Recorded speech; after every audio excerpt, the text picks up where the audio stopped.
In this regard, honorable members, I wish to report that the House, my office has received a petition from one Patrick Kaberia, Director of PAWA Power Africa, a civil society organization engaging in civic leadership, social justice, socioeconomic development, sustainability, and governance regarding amendment to the Kenya Information and Communications Act.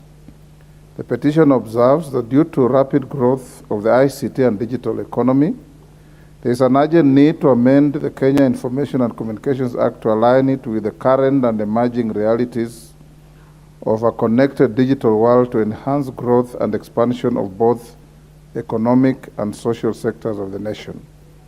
The petitioner further highlights emerging issues in the digital economy such as information and cyber security threats, copyright issues, content creation, broadcast and communication, misinformation, online and mobile transactions in a global competition, and digital transformation that need to be regulated. This will enable the deriving of maximum benefits while averting possible threats posed by trends in IT and digital economy, and to help maintain better internet governance. Honorable members, the petitioner therefore prays that the National Assembly introduces amendments to the Kenya Information and Communications Act to better govern the digital economy. Having established that the matter raised in the petition is well within the authority of this House, and further that the matters raised in this petition are not pending before any court of law, constitutional or legal body, I hereby commit the petition to the Public Petitions Committee for consideration pursuant to Standing Order 208A. The committee is required to consider the petition and report its findings to the House and the petition in accordance with Standing Order 2272. Thank you. Honorable members, can you take the nearest seat?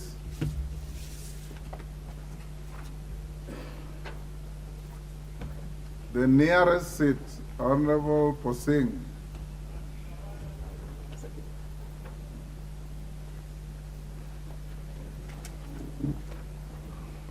Honorable members, the second petition is regarding gazettement of Rachonyo North as a hardship area. Honorable members, Article 119 of the Constitution accords any person the right to petition Parliament to consider any matter within its authority. Further, Standing Order 2252B requires the Speaker to report to the House any petition other than those presented by a member. In this regard, I wish to report to the House that my office has received a petition from one Frederick Gaya of P.O. Box 10, Kendu Bay, calling for the gazettement of Rachonyo North Sub-County as a hardship area to ensure provision of adequate number of teachers in the area. The petition avers that Rachonyo North Sub-County is currently hamstrung by prevailing hardship conditions that are a direct result of dire poverty levels in the area, adversely affecting both teachers and learners. Further, the petitioner observes that schools in Rachonyo North Sub-County are understaffed with poorly motivated teachers who have been denied hardship allowances whilst providing the same facilities to Suba North and Suba South sub-counties, despite the fact that all three sub-counties are located in Homa Bay County. Honorable members, the petition highlights the plights plaguing Rachonyo North Sub-County as being exemplified by lack of factories, barren sandy soils, rugged and rocky terrain, poor rainfall, perennial floods, and devastating poverty that continues to affect education standards in the area. He thus seeks the intervention of this House to, among other things, secure the gazettement of Rachonyo North Sub-County as a hardship area in order to improve education standards through provision of adequate number of teachers in the area. Having established that the matter raised in the petition is well within the authority of this House, and further that the matter raised in this petition are not pending before any court of law, constitutional or legal body, I hereby commit the petition to the Public Petitions Committee for consideration pursuant to Standing Order 208A. The committee is required to consider the petition and report its findings to the House and to the petitioner in accordance with Standing Order 2272. I thank you. Honourable members, you have 30 minutes to make comments. The screen is full as usual. I don't know if it's about this petition or about other matters. I will go to intervention, and because there's so much interest, I'll limit you to 2 minutes each, starting with Mother Wangari Gilgil. There are 2 petitions. Thank you. You can, for the record, indicate which one you are interested in. Thank you, Mr. Speaker. I rise to comment on one of the petitions, specifically the petition by Rachuonyo North, by one Frederick Gaya, in terms of gazetting the constituency or the sub-county as a hardship area. Mr. Speaker, this hardship area has not begun now. This hardship area debate has not begun now, and I think it's time TSC, the Teacher Service Commission, provide to this House how they have classified these areas in terms of hardship areas, Mr. Speaker, because I remember in 11th Parliament we spoke about Gilgil, I spoke about it in the 12th Parliament, and I know you have committed it to the Public Petitions Committee, but at the end of the day, I know so many areas that are affected, Mr. Speaker, and the issue is usually that they look at an area like Nakuru and say it's not a hardship area, but there are pockets in Nakuru that are hardship areas, Mr. Speaker, and so my issue will be, as this committee deals with this petition, they also look at the historical data that has been provided in terms of this matter. I know issues of an area like Gilgil has been in this House, area like Daragwa has been in this House. Let them get us a way forward, because we end up just bringing the petitions and there's usually no way out or way forward about it, Mr. Speaker. So as they look at Rachuonyo, let them look at it globally, so that we also know the parameters that the TSC uses, so that we can have to retain teachers as we have, Mr. Speaker, because many areas like mine is a semi-arid area and we are suffering because schools are not able to retain teachers. Areas like the Hunoi, areas like Washati, areas that are very hard hit by drought are not able to retain teachers. So I hope that they can look at the global issues to ensure that we have a way forward in terms of how the classification is done by the Teacher Service Commission. I thank you. Emmanuel Wangwe, 3 minutes. Thank you, Honourable Speaker. Honourable Speaker, I want to comment on the petition by one Mr. Patrick on power, the issue of digital economy. Honourable Speaker, the world is now a global village, and what we need to align as a country is to put Kenya be part of this global village. And Honourable Speaker, whereas Patrick has mentioned the issue of making the law to align with the existing infrastructure, it's also important, Honourable Speaker, we look at the current institutions that are empowered to support. How are they charging the customers? How are we just going to give them power to continue overcharging the customers? Look at an instance, Honourable Speaker, where a telecommunication company gives instruction on how much is supposed to be spent, and if you don't spend it, it is neither unclaimed financial or it just ends up into the books of that company, Honourable Speaker. Therefore, it's an issue which we need to look, the departmental committee needs to look at it in totality, not just to look at the issue of establishing the laws to support the initiation of these institutions, but also how do we cushion our Kenyans in terms of expenses from that. And Honourable Speaker, on the issue of the teachers in terms of the petition from Rachuonyo, all of us, Honourable Speaker, seem to be the same shoe, wondering what is happening when it comes to TS, Honourable Speaker. When it comes to a constituency like in Abaholo, where I come from, Honourable Speaker, teachers are not absorbed in terms of retaining the teachers in my sub-county, simply because the nearest town, Honourable Speaker, is 40 kilometers away. So how do you say this is a hardship area or not? Whereas we support this, we need also TSC to come up very, very clearly and tell us how are they classifying these hardship areas. Do I qualify? And if not, how do we retain teachers in our areas, sub-counties? Thank you, Honourable Speaker, and I support the 2 petitions. Tido Raso.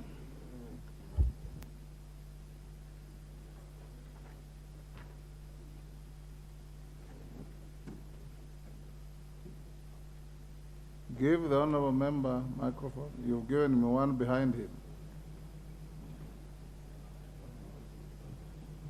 Dida, take the one next to you. Okay, there you are.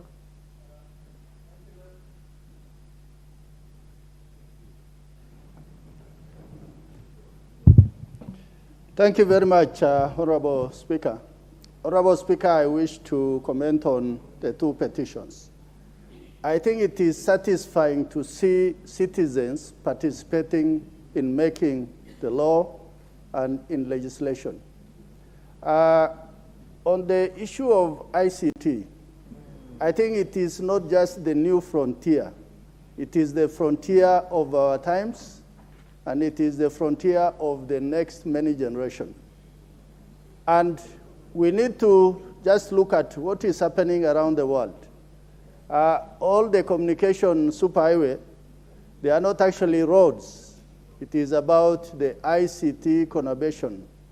And for that reason, I think although we will give the petition to a particular committee, but the ICT committee is best placed.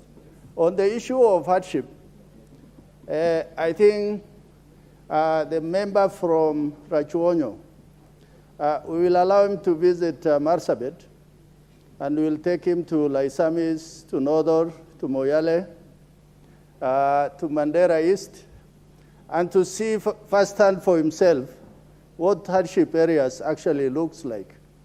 But I do not discount his thought of having his area gazetted as a hardship area. I support the petition. Thank you, Honorable Speaker.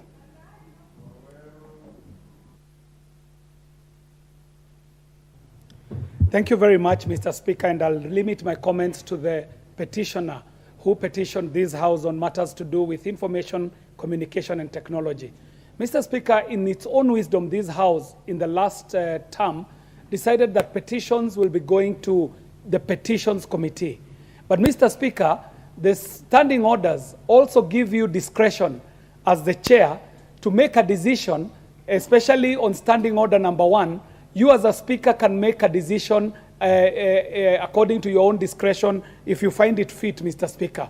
The point I want to make, Mr. Speaker, is that on this particular petition, which is extremely technical, maybe you can use your discretion so that this petition, instead of going to the Petitions Committee, can come to the Committee of Information and Innovation, because, Mr. Speaker, without divulging too much information, the Kenya Information and Communications Act, KICA, is an act that is lined up for review by this committee.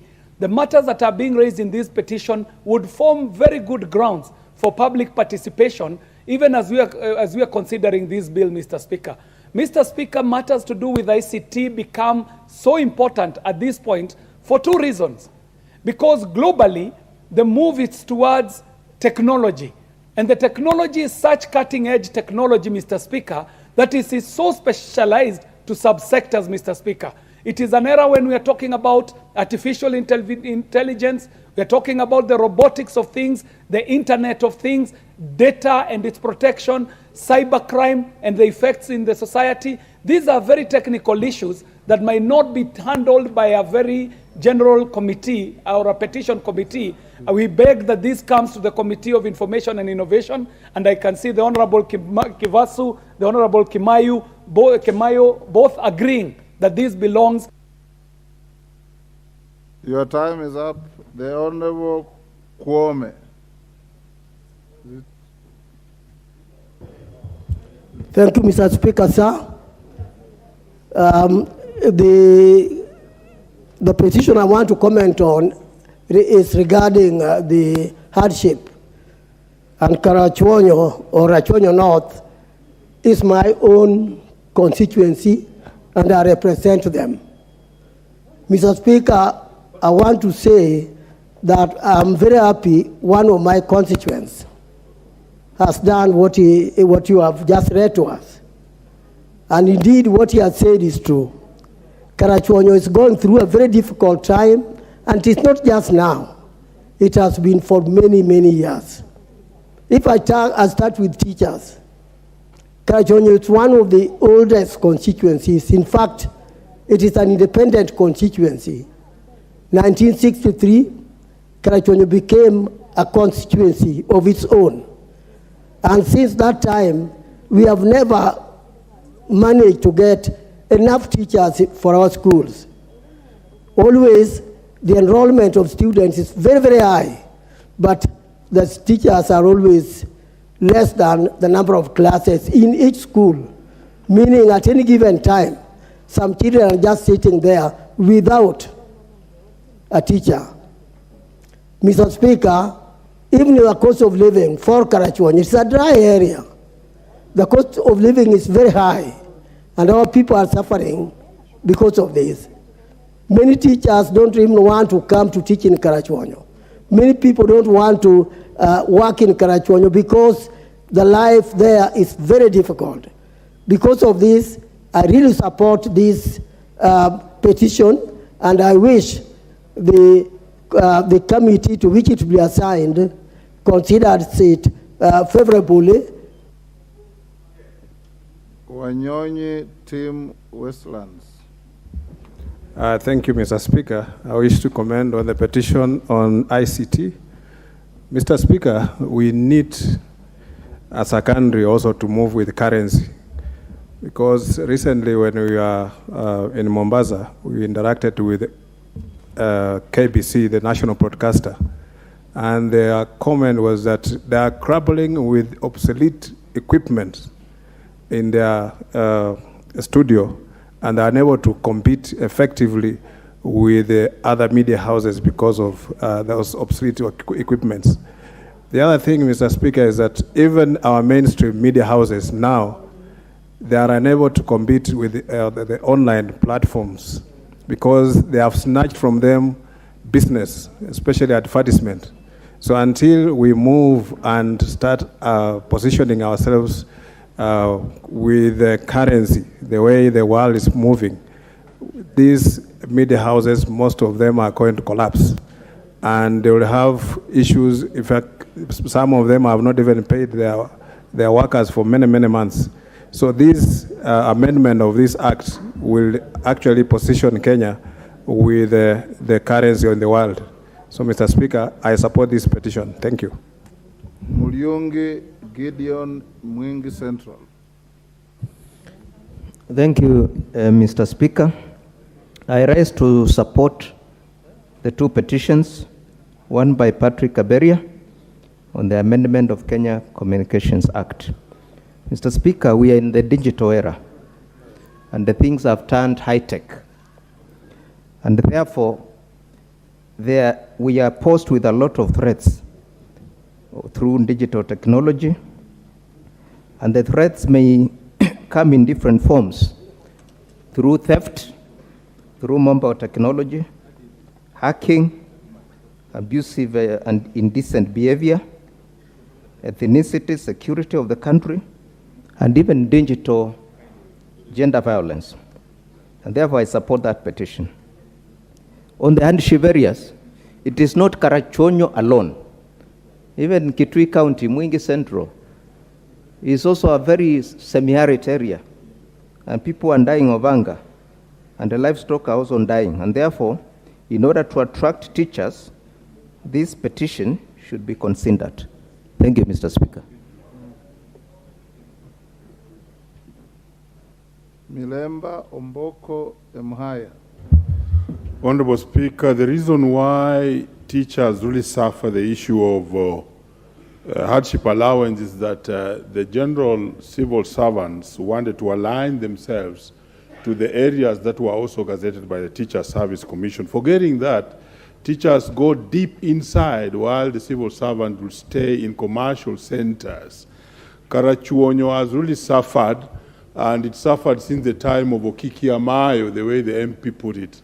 And several petitions have been on this floor on the issue of Karachuonyo North, which is surrounded by neighbors who are enjoying this facility like Suba, the both Subas and the two couriers. So generally workers tend to move, teachers in particular, once you post them in Karachuonyo, they get their way to either go to Suba or go to Kuria where they can enjoy that. The petition is well put by that particular person, and I want to beg that when it is listened to, let's have a comprehensive look at the tenets we use to classify hardship areas. Karachuonyo missed out simply because there was a tarmac road going to Homa Bay, and they thought that had solved the problems of Karachuonyo. Thank you, Honorable Speaker. Ocheng David Ugenya. Thank you so much, Honorable Speaker. Honorable Speaker, I wish to comment on both petitions. The first, Mr. Speaker, we, for the last 5-6 years, have responded to developments in the area of ICT with a lot of laws on criminalizing cybersecurity, trying to almost muzzle the use of that sector. However, Mr. Speaker, in the last few years, you've seen how many young people get employed now on TikTok, WhatsApp, content creators able to earn a living in this sector. Mr. Speaker, the law has not changed in tandem with these developments, and that's why I agree with the petitioner that we should look at that law holistically to make sure that Kenyans can earn a living in that area, Kenyans can do their thing in that area without being limited by the law. So Speaker, number two is that my parents were teachers. They are both now retired. And there's a time when they were transferred to a very far-flung area in the constituency where I come from. We couldn't access, and they had the same salary that they were earning when they lived in an area where that could be accessible. And that's why I agree with the petitioner and with the other members of said that let's look at the issue of classification of hardship areas holistically, not just based on one area or the other. Let's have a broad policy, a very objective criteria on how do you classify a place to be a hardship area of teaching and any other public service and government officers. Thank you. Murugara Kitonga Taraka. Thank you. Thank you very much, Mr. Speaker. Speaker, my comment on the first petition is to associate myself with the Honorable John Kiarie. I believe the issues raised in that petition as regards proposed amendments would most certainly be best handled by the Committee on ICT, in which Honorable John Kiarie is the chair, and you may thus exercise your discretion and make such a direction. As regards the second petition, it's important that we start seriously considering which areas are to be hardship and which ones are not, and especially with the climate change that is prevailing in the country. Many areas that used to be extremely productive are becoming lesser and lesser productive to the detriment of our country. Mr. Speaker, sir, I brought a petition here and successfully prosecuted it that Tharaka, my constituency, becomes a hardship area. However, there have been bottlenecks from the government, from the Ministry of Labor, from the Office of the President, and up to now, that declaration has not been made. It is the high time the government move the speed to implement even some of the resolutions we make here. I do support those petitions. Marwa Kitayama, Korea East. Thank you, Mr. Speaker, for giving me this opportunity. Mr. Speaker, Korea has been mentioned adversely and wrongly. Korea has 4 sub-counties, Mr. Speaker. Only one sub-county is designated as a hardship area. So I think it is not true. But however, I support that the area in question, Karachuonyo North, be accorded those status because we understand the problems that will be obtaining in that area. Secondly, Mr. Speaker, with all due respect, I think the committees of this House are well represented holistically. I sit in the Committee of Public Petitions. Mr. Speaker, in the last Parliament, I was also a member of the ICT committee, and therefore I am aware and well endowed with information that can assist that committee to also prosecute matters on ICT. And that goes for a few other members. I think there are about 4 or 5 who have similar, if not more, experience on matters ICT. So I don't think it is enough. Because if we take that route, Mr. Speaker, then every petition has a place that it should sit. And then we will end up not having a committee of public petitions if we take that trajectory. Thank you very much, Mr. Speaker. I rest it. Atandi Samuel Alego Usonga. Thank you, Honorable Speaker. I would like to comment on the second petition on gazettement of Rachuonyo North sub-county as a hardship area. And Honorable Speaker, I would like to say that this is a very viable petition. But Honorable Speaker, I would like to urge the committee that is going to handle this matter to benefit from the work that has been done by the Commission on Revenue Allocation, which has done a very good report on hardship areas in the country, which was supposed to be used for distribution or sharing of equalization fund. And that report captures hardship areas up to the sub-location levels. So that's a report which this House and the committee should benefit from. Otherwise, I support the petition, and I think hardship zones are very many in the country, including my own, Alego Usonga, and this report should be adopted by even government agencies for the sake of policy formulation and distribution and sharing of national cake. Thank you, Honorable Speaker. Thank you, Honorable Atandi. Gichimu Githinji. Thank you, Mr. Speaker. I've not been to North Karachuonyo, so I believe I'm not best placed to comment on that petition at this particular time, Mr. Speaker. I'll wait until the relevant committee brings its report. But this is a matter that can also be picked by the Ministry of the Committee on Education, because I believe the petition is because of the benefits that teachers derive from the areas that have been gazetted as hardship areas. But on the Committee on ICT, on the petition in respect of the ICT Act amendment, I believe there are two sets of petitions. There are general investigative petitions, and there are petitions that provoke amendments of the law. And I believe in this case, since there is a committee which is mandated by the standing orders as a departmental committee on ICT, I believe in your wisdom, Mr. Speaker, you'll find that this petition is best placed under the relevant committee that is supposed to deal with the amendments of the law. Otherwise, all those other general investigative petitions would be best placed at the Committee on Petitions. Mr. Speaker, I support, because the ICT area is dynamic. The digital space, there's always some confusion arising, and it would be proper for the committee to be reviewing the Act annually for the purposes of amendments that may be necessary. Thank you, Mr. Speaker.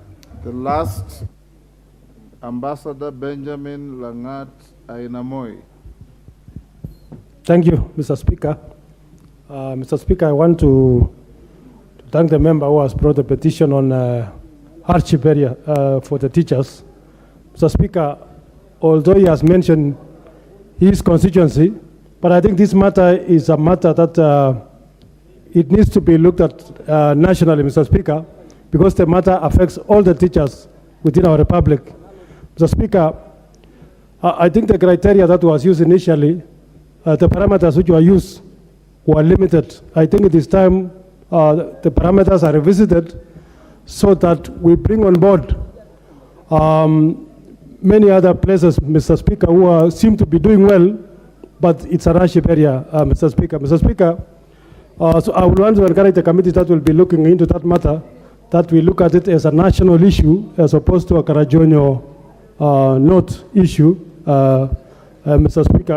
Mr. Speaker, perhaps the committee should consider proposing some areas could be given, graduated kind of a scale, Mr. Speaker, so that we bring on board all the areas of our constituencies, Mr. Speaker. So, Mr. Speaker, I support the petition, but as I say, I would request that it should be look at it as a national issue as opposed to one area issue, Mr. Speaker. Thank you. We close there on petitions. The petitions are committed to the Committee on Public Petitions. On the issue raised by the member for Dagoretti South, you know, as a committee, you are not limited to do your work because there's a petition. you can, on your own volition and your own motion, pick up any statute within your jurisdiction, scan through it, propose amendments, and bring the amendments to Parliament as committee amendments. So you don't need to glide or ride on any petition to do your work. You are so advised. Before I call the next order, honorable members, I wish to acknowledge the presence of Mwiki Primary School from Ruiru, Kiambu, in the public gallery.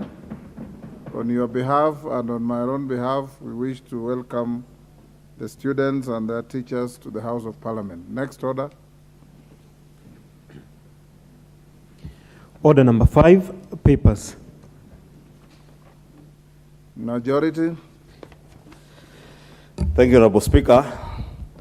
And with your indulgence, Honorable Speaker, allow me to also welcome in a very special way Mwiki Primary School, because I happened to visit the primary school way back in 2018 with His Excellency the President when he was Deputy President. And is amongst the most populous primary schools in this country. And it took the President's intervention to build for them at least 5 new classrooms, and therefore welcome to them to the National Assembly. Honorable Speaker, I beg to lay the following papers on the table of the House today, Thursday, March 2nd, 2023. Reports of the Auditor General and the financial statements in respect of the following institutions for the year ended 2020 and the certificates therein. Rangwe Technical and Vocational College, Omuga Technical and Vocational College, Kericho Township Technical and Vocational College, Seme Technical and Vocational College, and the Institute of Human Resource Management. 2, reports of the Auditor General and financial statements in respect of the following institutions for the financial year ended 30th June 2021 and certificates therein. Godoma Technical Training Institute, Bondo Technical Training Institute, Siala Technical Training Institute, Seme Technical and Vocational College, Ugenya Technical and Vocational College, Kericho Township Technical and Vocational College, Taveta Technical and Vocational College, Asumbi Teachers Training College, Jaramogi Odinga University of Science and Technology, Maseno University, Kisumu National Polytechnic, and the Kenya Forest Service. 3, reports of the Auditor General and Financial. You skipped one. Mabera. E.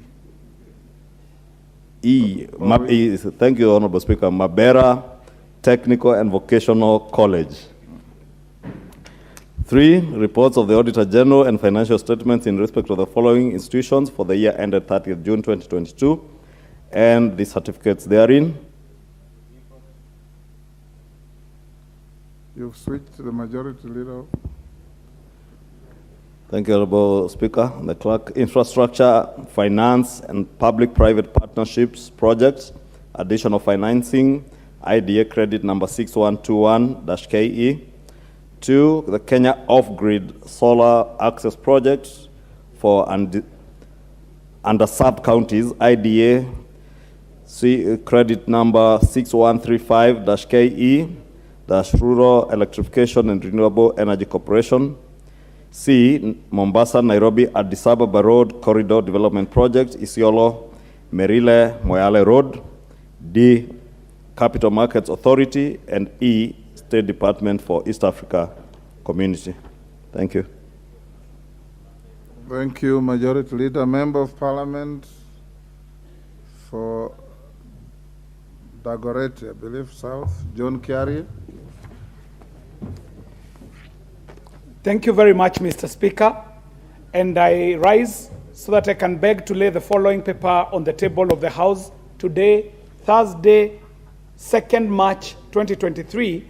And Mr. Speaker, what I'm tabling is a report of the Kenya delegation to the 145th Assembly of the Interparliamentary Union, IPU, and related meetings held in Kigali, Rwanda from 11th to 13th of October 2022. Mr. Speaker, as you would know, IPU is the Parliament of Parliaments. Thank you very much. Thank you, Honorable Kiari. Next order. Order number 6, notices of motion.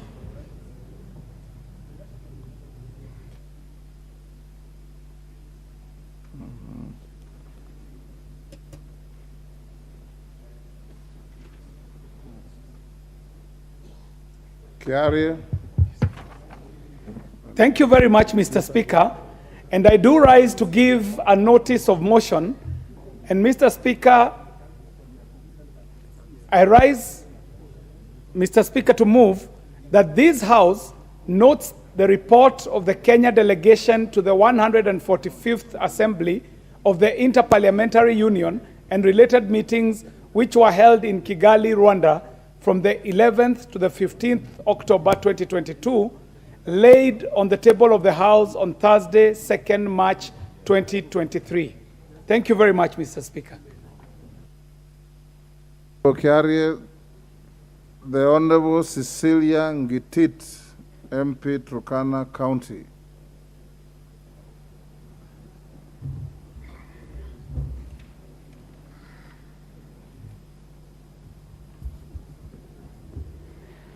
Honorable Speaker, I rise to table a motion of adjournment of this House under Standing Order 33, subsection 1, to discuss rising insecurity cases in the North Rift counties. Mr. Speaker, pursuant to Standing Order number 33, subsection 1, I rise to seek leave for the adjournment of this House in order to discuss a definite matter of urgent national importance regarding the rising insecurity in the North Rift counties. Honorable Speaker, there is a great concern over the rising insecurity cases in the counties of Turkana, Samburu, Laikipia, Baringo, and Elgeyo Marakwet, where hundreds of lives and property have been lost, leading to economic deterioration in the region and massive displacement of people. Regrettably, the security apparatus in the region, particularly the National Police Service, seems to have either been overpowered by the heavily armed bandit, or there is a general lack of goodwill and determination by the national government to end the spiraling insecurity. Honorable Speaker, in addition, close to 50 police officers, non-governmental organization officers, and hundreds of locals have lost their lives in the hands of the cattle rustlers who are heavily armed and appear trained. In the recent past, Mr. Speaker, over 10,000 livestock have also been stolen. It's further regrettable that schools and other public utilities have been shut down due to this perennial insecurity. Honorable Speaker, in addition to the internal security issues, Turkana County has been experiencing instances of incursions from across the international borders. Turkana County borders 3 countries, that is Uganda, South Sudan, and Ethiopia. There have been deadly raids against the Turkana people and encroachment of the Kenyan territory, leading to loss of life, livestock, and grazing areas over the years. Honorable Speaker, it's against this background that I seek your leave for the adjournment of the House to discuss this matter of national concern on insecurity in the North Rift counties and the international borders, which has destroyed the economy, development, and social amenities in the region. I call upon the national government to intervene through a deliberate, decisive, and permanent action to end this insecurity in the region. Thank you, Honorable Speaker. Celia, you need 20 members to stand in support of your request before I accede to it.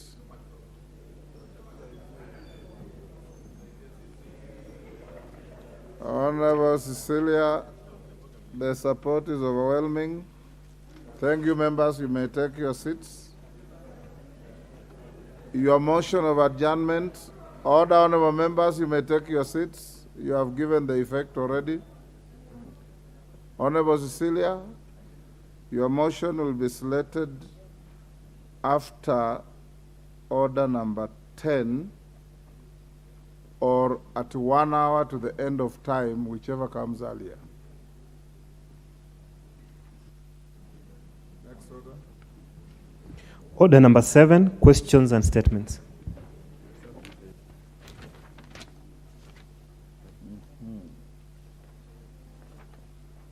Questions. The Honorable Abdurrahman Muhammad. Yes. I will start with questions.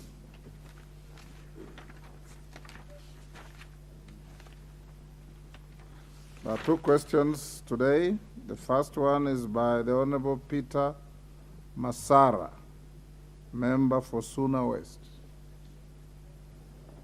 Honorable Masara. Thank you, Mr. Speaker. Mr. Speaker, pursuant to Standing Order number 42A5, I rise to ask question number 11 of 2023 to Teacher Service Commission. 1. What measures has the Commission taken to enable the career progressive of P1 teachers who have attained qualification of bachelor's degree in education and are still teaching in primary schools? Number 2, could the Commission consider posting the P1 teachers with a bachelor's degree in education to teach in junior secondary schools and enhance their remuneration and benefit to commensurate with the academic qualification?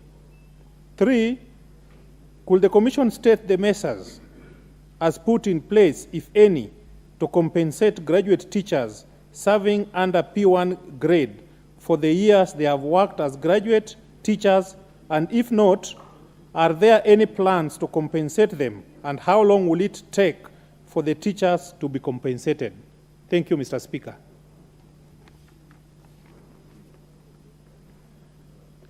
Thank you, Honourable Member. The question goes to the Departmental Committee on Education. Honourable Members, the next question by the Honourable Rueda Obo. The Honourable Member has requested that she has an emergency in her constituency, so the question will be deferred to Tuesday afternoon. The Honourable Abdurrahman Muhammad Abdi Lafe. Thank you, Mr. Speaker. I rise to request for statement regarding implementation of older person cash transfer program. Honorable Speaker, pursuant to Standing Order 44.2c, I rise to request for statement from the chairperson of the Departmental Committee on Social Protection regarding implementation of older person cash transfer program in the country. Honorable Speaker, it is of a great concern that the number of elder persons from vulnerable background, particularly Lafay constituency and across the country, who are in the need of financial support for their sustainability.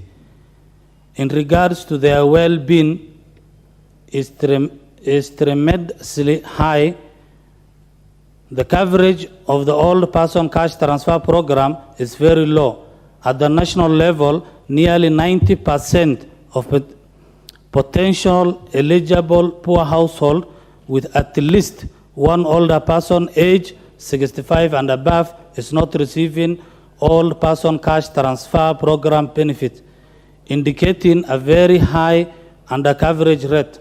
However, the value of this program is not sufficient to actually lift the people out of poverty, and issues of adequacy remains unsettled. Honorable Speaker, it is against this background that I seek a statement from the chairperson, Departmental Committee on Social Protection on the following. 1. Could the chairperson request for status report and the list from the ministry on those who benefit from this program in Lafay constituency and the exact amount they receive? 2. Could the chairperson provide information on the criteria used in the process of selecting the beneficiaries for the older person cash transfer program? 3. Could the chairperson explain the measures and the mechanism the government put in place for identifying and reaching the vulnerable person, such as disabled elders and those who are incapacitated? Thank you, Mr. Speaker.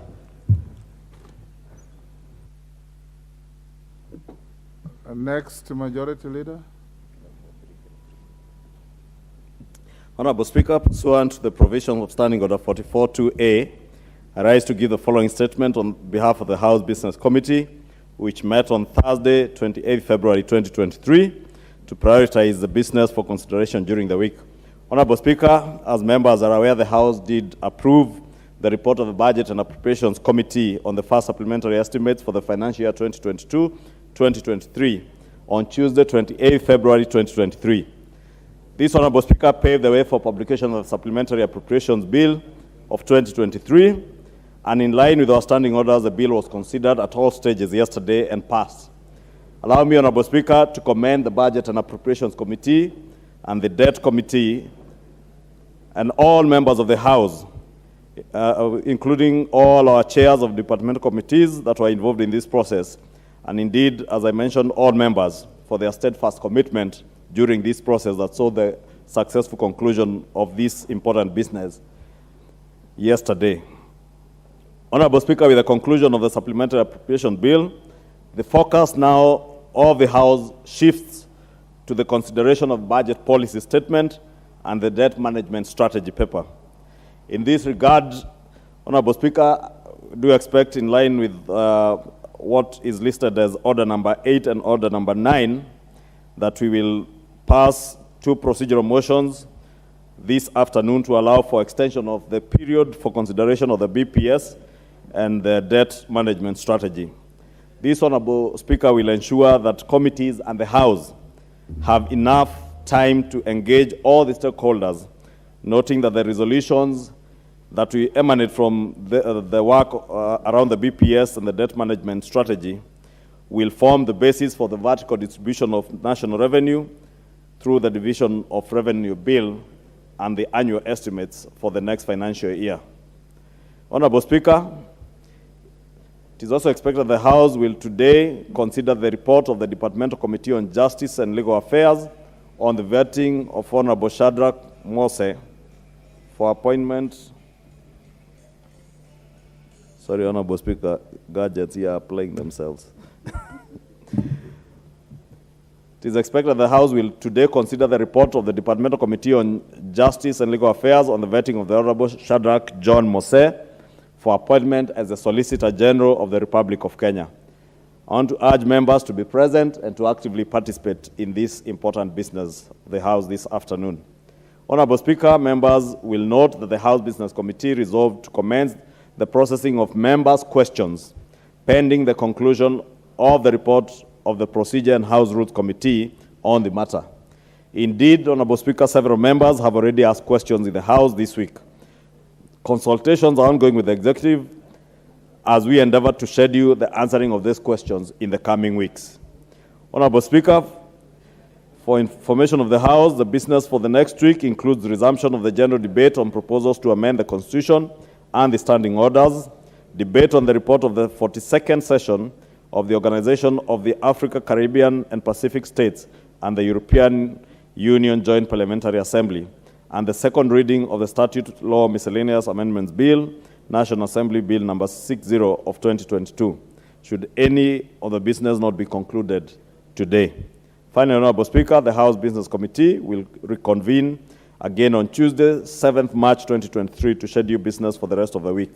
I now wish to lay this statement on the table of the House. Thank you. Thank you, Majority. Honorable members, before I go to the next order, I wish to acknowledge the presence in the Speaker's Gallery of Kanjalu Girls High School from Tigania West in Meru.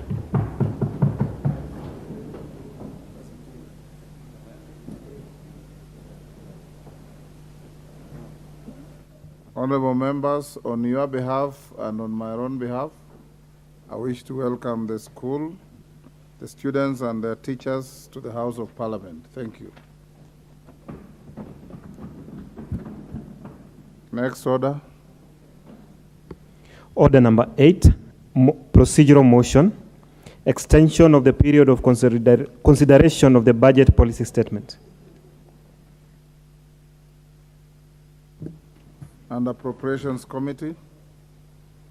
Thank you very much, Mr. Speaker. And I rise to move the procedural motion on the extension of period for consideration of the budget policy statement, that notwithstanding the provisions of Standing Order 232-7 relating to presentation of budget policy statement, this House resolves to extend the period for consideration of the Budget Policy Statement 2023 by a period of 14 days from the 1st March 2023. Mr. Speaker, in brief, the reason for this prayer is that, Mr. Speaker, law was made for man, not man for the law. Mr. Speaker, we are in a period that is different from the other years because last year was a transition year. We had a new government in place, Mr. Speaker, and in that process of having the new government in place, Mr. Speaker, a lot of time as stipulated in PMF Act and also in our standing orders was lost in the way. Mr. Speaker, the budget making process primarily starts with something called, we call sector working groups, where 10 sectors, as we have compartmentalized the country in 10 sectors, meet to have their priorities, Mr. Speaker, and also have their limits. And Mr. Speaker, this ordinarily happens in September. But unfortunately, because of this period, Mr. Speaker, and what happened after the elections, this was only possible to be done in November. And therefore, Mr. Speaker, this also affected the calendar for the consideration of the BPS. Secondly, Mr. Speaker, is that the budget-making process is a consultative process where we need to hear as many voices as possible. And Mr. Speaker, in this regard, many MDAs present their issues to various departmental committees, and thereafter the departmental chairs appear before the Budget and Appropriations Committee. Mr. Speaker, as we were considering the supplementary estimates, we realized that we have been limiting chairs in regards to presenting the issues within their MDAs.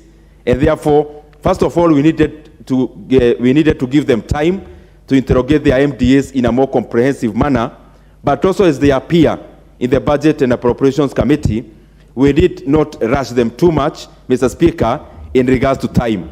Lastly, Mr. Speaker, is that we are seeking to consider this BPS in a very comprehensive manner. We don't want to do it as a routine, Mr. Speaker, where we give chairs only 10 to 20 minutes. Mr. Speaker, the enormity of this exercise, Mr. Speaker, I think it transcends the time that has been set. And Mr. Speaker, I will implore upon this House later that we make adjustments in PMF, that instead of the 14 days that we should actually report to this House after the tabling of the BPS, Mr. Speaker, will be putting forth recommendations that we extend that from 14 days to 28 days so that, Mr. Speaker, we can have these considerations done in ample time because this is a very, very important exercise. Mr. Speaker, I move and I call upon Honorable Gabriel Kagombe from Gatoto South to second this procedural motion. Honorable Kagombe. Honorable Speaker, I stand to second this procedural motion because of the seriousness of the timelines that are required. So, having looked at the budget, the estimates that came to Parliament from National Treasury, the timelines are not sufficient, and I therefore second the motion. Thank you, Mr. Speaker. We have not proposed yet. Honorable members, I propose the question, which is that notwithstanding the provisions of Standing Order 2327 relating to presentation of budget policy statement, this House resolved to extend the period for consideration of the budget policy statement 2023 by a period of 14 days from 1st March 2023. There being no interest in contributing to the debate, I now put the question, which is that notwithstanding the provision of Standing Order 2327 relating to presentation of budget policy statement, this House resolves to extend the period for consideration of the budget policy statement 2023 by a period of 14 days from 1st March 2023. Will as many as of that opinion say aye? Aye. Will those of the contrary opinion say nay? The ayes have it. Next order. Order number 9, procedural motion, extension of the period for the consideration of the debt management strategy.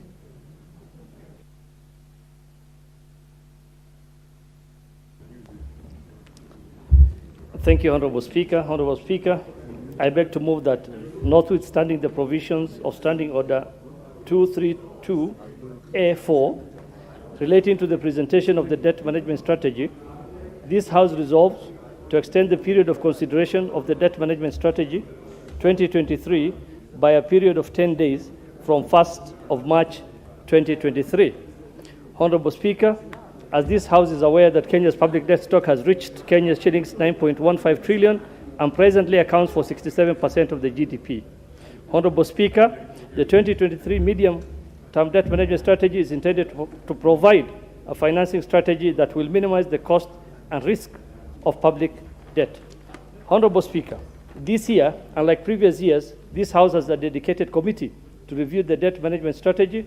This is a new level of policy specialization that this House can count on, and we thank the House for the continued support.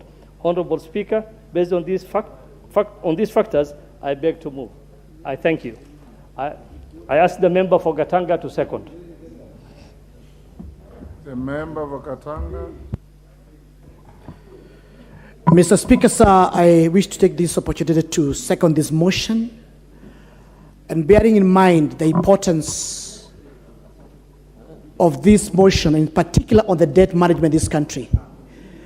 And bearing in mind is a fact that the debt stand over 9.1 trillion, and where 1.3 trillion of our national revenue goes to service that debt. It's appropriate, it's important that we give each and every member of this parliament an opportunity to ventilate on the issue of debt management. And therefore, Mr. Speaker, sir, I second the motion. Thank you, Honourable Member. Honourable Members, I now propose the question, which is that notwithstanding the provisions of Standing Order 232A4 relating to presentation of debt management strategy, this House resolves to extend the period for consideration of the debt management strategy 2023 by a period of 10 days from 1st March 2023.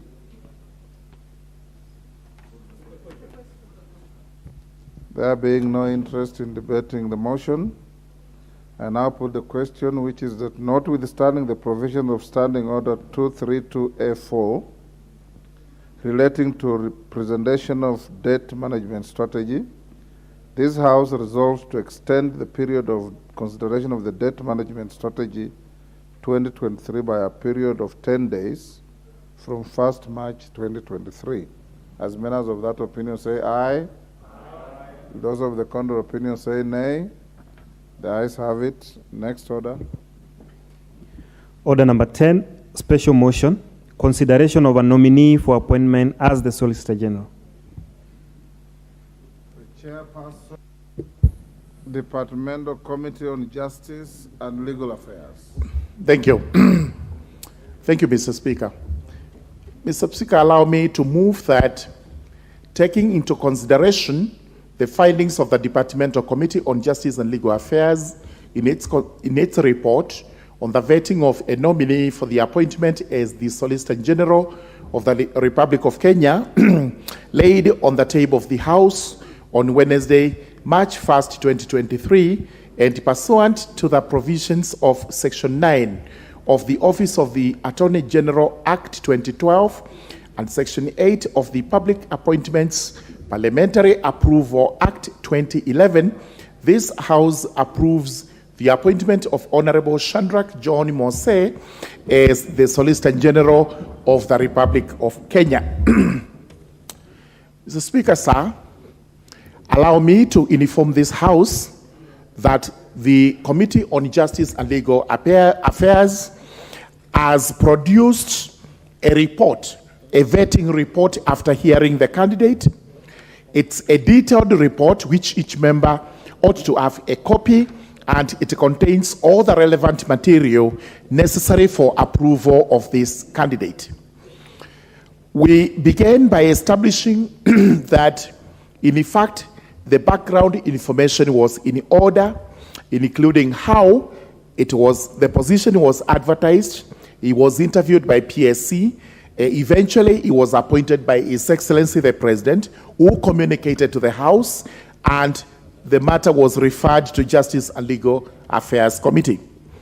We then from there held approval hearings on the 23rd of February 2023, and it clearly emerged that Honorable Shadrach John Mose, a former member of Parliament, is qualified to become the Solicitor General of the Republic of Kenya.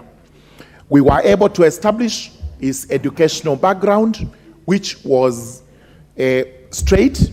We were also able to establish his own ethics. Again, he passed very well because he had all the documents. We were able to establish whether he has the capacity to be the Solicitor General. And it was clear to us that as a renowned lawyer in this Republic of Kenya, and also as a former member of Parliament, he is qualified. That too bled very well, because this is a public office that actually requires both the professional qualification and public service, so that he is able to deliver and discharge his duties.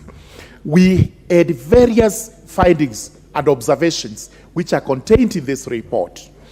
At the end of it all, we made a recommendation to the House that Shadrach John Mose be approved. Vetting is not an examination. It is purely like a peer review where members of Parliament do question the candidate as to his own or her own suitability. And here, the Solicitor General is actually the Deputy Attorney General in the country. He is also like the Principal Secretary in the Office of the Attorney General, being the accounting officer. But most of it is he is a lawyer. And in this Committee of Justice and Legal Affairs, there are seats well-known advocates and lawyers who actually had a peer review of Shadrach John Mose. I start by pointing out the Member of Parliament for Kibwezi West, the Vice Chair, Honorable John Mutuse. We have Honorable Farah Malim of Dadaab, Francis Kajoang TJ of Ruaraka, Otiende Amolo, Senior Counsel. We had Onyego Silvas Nazosoro. We have Makali John Okwisia of Kandui, Honorable Murio Wakili Edward, Honorable Maina Jane Njeri. Honorable Murio is of Katanga, while Jane Njeri is Kirinyaga. We also had Honorable Gishohi Kagusha John Philip of Mukurene, Honorable Mogaka Stephen of West Mugirango, Honorable Mohammed Aden Daoud of Waji East Constituency. All these are advocates who actually had the peer review, the vetting, and all of us were actually of a unanimous decision that Honorable Shadrach John Mose be approved.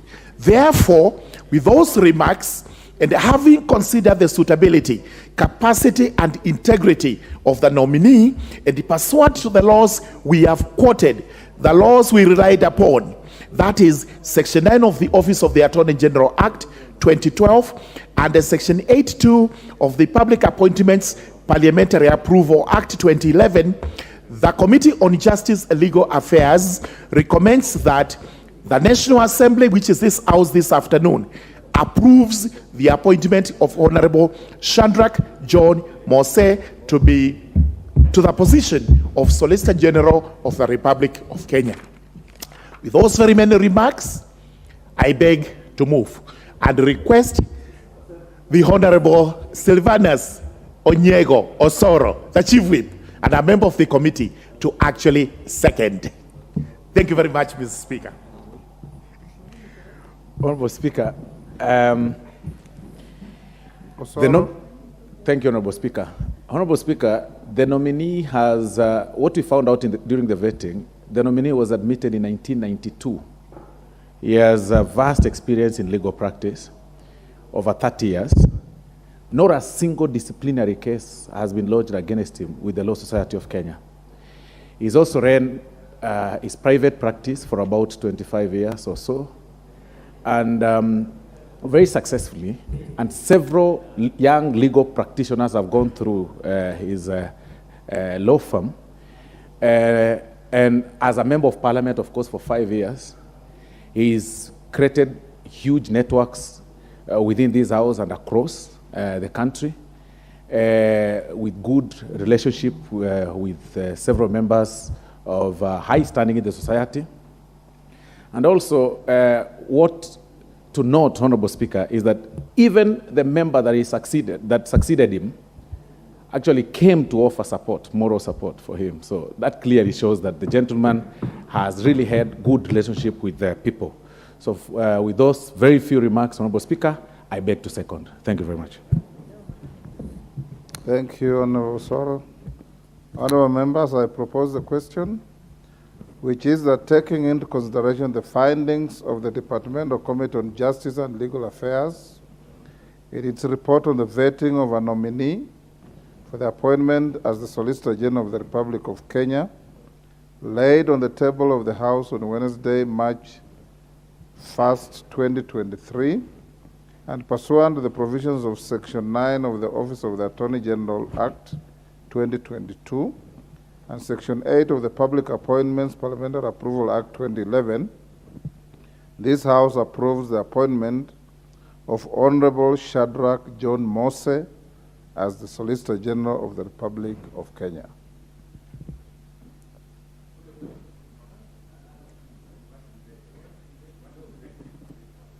The screen is full. I don't know if it's full for this matter or earlier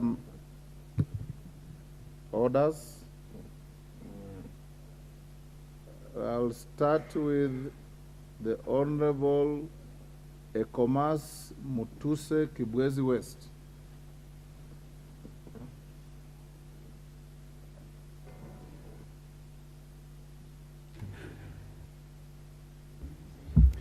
Thank you, Mr. Speaker.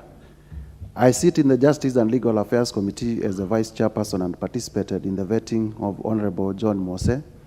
And I confirm that from my own observation, Honorable John Mose is suitable to hold the office of the Solicitor General. Shadrach Mose. Mr. Speaker, members are aware that at this time, Parliament is considering the budget policy for next year's budget. And the Solicitor General is the accounting officer for the State Law Office. And therefore, there is urgency in having a substantive Solicitor General so that to give policy and accounting direction to the Office of the Attorney General. And for those reasons, I urge this House to approve the appointment, having been a former colleague, having been a professional lawyer of many years standing, so that we can move forward as a country and we can have the right people in office. I thank you, Mr. Speaker. Honorable Jared Okello Nyando. Honorable Speaker, I thank you very much for the opportunity. And on the same breath, I want to also support the appointment of our brother Shadrach Mose. Shadrach was a colleague here, Honorable Speaker. He was such a humble guy. I did not even know that he was a lawyer because of his humility. Are you saying lawyers are not humble? I take back that, Honorable Speaker. I take back that, Honorable Speaker. Totally out of order. But, Honorable Speaker, suffice to say, Honorable Shadrach, coming from the Gusii community, where we have had lots of complaints about alienation when they were giving out the positions of permanent secretaries, I think this will feed into helping the Gusii community come to the realization that at least they have been remembered. But again, Honorable Speaker, we have had lots of pending bills at the AG's office, and the Solicitor General plays an important role to respecting payments when it comes to cases that have been lost by government in our superior courts, Honorable Speaker. And therefore, I do believe that once he settles in office, he will move a little faster to make sure that we do not pile up these pending bills, especially for the lowly in society who are feeding not from hand to mouth but finger to tooth, that these payments will be respected and they will have their monies and their lives will be improved. And I thank you, Honorable Speaker, for the opportunity, and I support. The Honorable John Kagusha. Mr. Speaker, thank you very much for the opportunity. And honorable members, honorable Speaker, I am a member of the Jailer Committee, which vetted Honorable Shadrach Mose. And I also stand to support this motion. And I support that he actually is approved by this National Assembly. Honorable Speaker, when we were interviewing this gentleman, one of the things I appreciated is that he's an honorable member who've actually served the people of this republic with dedication, with commitment, and he has shown interest in ensuring that the public good is upheld. Honorable Speaker, one of the things that made me consider this candidate positively is because when we put questions to him as to whether he's going to assist the government to ensure that he puts the correct and right advice to the government, he answered to the affirmative, because we all know that the government has had challenges, especially of losing major and landmark cases. We all remember the way government lost a case in BBI and many other cases that the government has kept losing. And what Honorable Shadrach Mose put across is that it's going to give the right advice to the AG and to the government to ensure that the government is actually winning cases. Again, we also know that we have had contracts that have been signed by government where the government has ended up losing. The people of this republic have ended up losing immensely because of carelessness. And sometimes you realize that it's because of the wrong advice. For example, in a situation where you have an area where we are signing a contract where we are also ceding our sovereignty as a country, that is definitely a wrong contract. And one of the things that Shadrach Mose was able to assure our committee is that he's going to be keen to ensure that in future we do not have those kind of contracts where the public loses in terms of whatever the contract has been signed. We are aware of the SGR contract, for example, where the government has lost immensely. Now, those are some of the things that have made us approve and support this gentleman. And we believe that he's going to be keen, he's going to be alert, and he's going to be committed and dedicated to his work so that we can have nothing but the best in terms of the contracts that are going to be signed in this government. Of course, lastly, he promised that he's going to fast-track all the pending bills that are in the Attorney General's office to ensure that all those bills have their way in this House and that we pass them for the benefit of our people. Honorable Speaker, I thank you. Thank you very much. The Honorable Wandai, James Wandai, the leader for minority. Madam Speaker, let me make a few comments about this report concerning the nominee, the Honorable Shadrach Mose, whom I know very well. You know, Shadrach Mose joined us in the last parliament. And I've got no doubt that he's a good lawyer. A good lawyer. He was not known to be very controversial. So I think his demeanor should be able to help him steer this very critical docket. But let me also say, Madam Speaker, that Shadrach Mose is seeking to fill very, very big shoes. Very, very big shoes. The person Shadrach is set to succeed, that is Mr. Ken Ogetu, was a very, very competent jurist and administrator. I had the occasion to interact with him when I was chairing the Public Accounts Committee in the last parliament, before which he used to come as the accounting officer of the State Law Office. Ken was able to address issues efficiently, effectively, and on a timely manner. So I suppose that Shadrach will be able to carry forward, carry along with the work that Ken was doing in that very important office. It also comes as a coincidence, I don't know if it's a coincidence or by design, that both Honorable Mose and his predecessor come from the same region. So I'm not sure if what Honorable Kelly was saying is true, that the Guzi community should see this as a reward. It is not. Shadrach is simply replacing one of their own. You see? So there's no gain for the Guzi community in this. There's no gain whatsoever. There's no gain whatsoever for the Guzi community. In fact, I feel for the Abagusi community. They have gotten a very low deal in this regime, Madam Speaker. Can you imagine that out of over 50 plus principal secretaries, the Abagusi have got not a single one? It has never happened in the independent history of this country. And I'm not just talking for the sake of talking. That is a requirement of the Constitution. It is in the Constitution that as you make appointments, you put into consideration regional, ethnic, and all other balances. And therefore, as we debate the nomination of Ms. Honorable Mosi, we must feel for the Abagusi community. And I think this House has got the mandate, in fact, the power to right those kind of wrongs. Such wrongs must be righted by this House.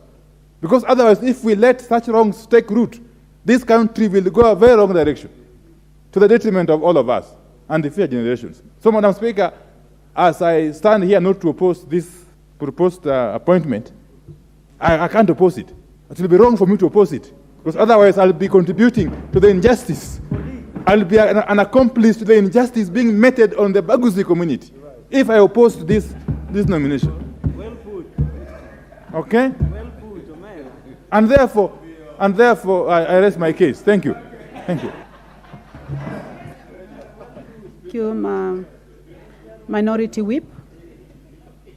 Thank you. Is anything out of order, Leader, for Majority? No, I've not contributed. Oh, yeah. So you may proceed, Majority Leader. Thank you, Honorable Speaker. I was a little mesmerized by the defense that the Leader of Minority has put up. The only unfortunate thing is that the Leader of Minority is in a way trying to incite or excite ethnic feelings, but the people of Kenya, unfortunately, are more intelligent than that today.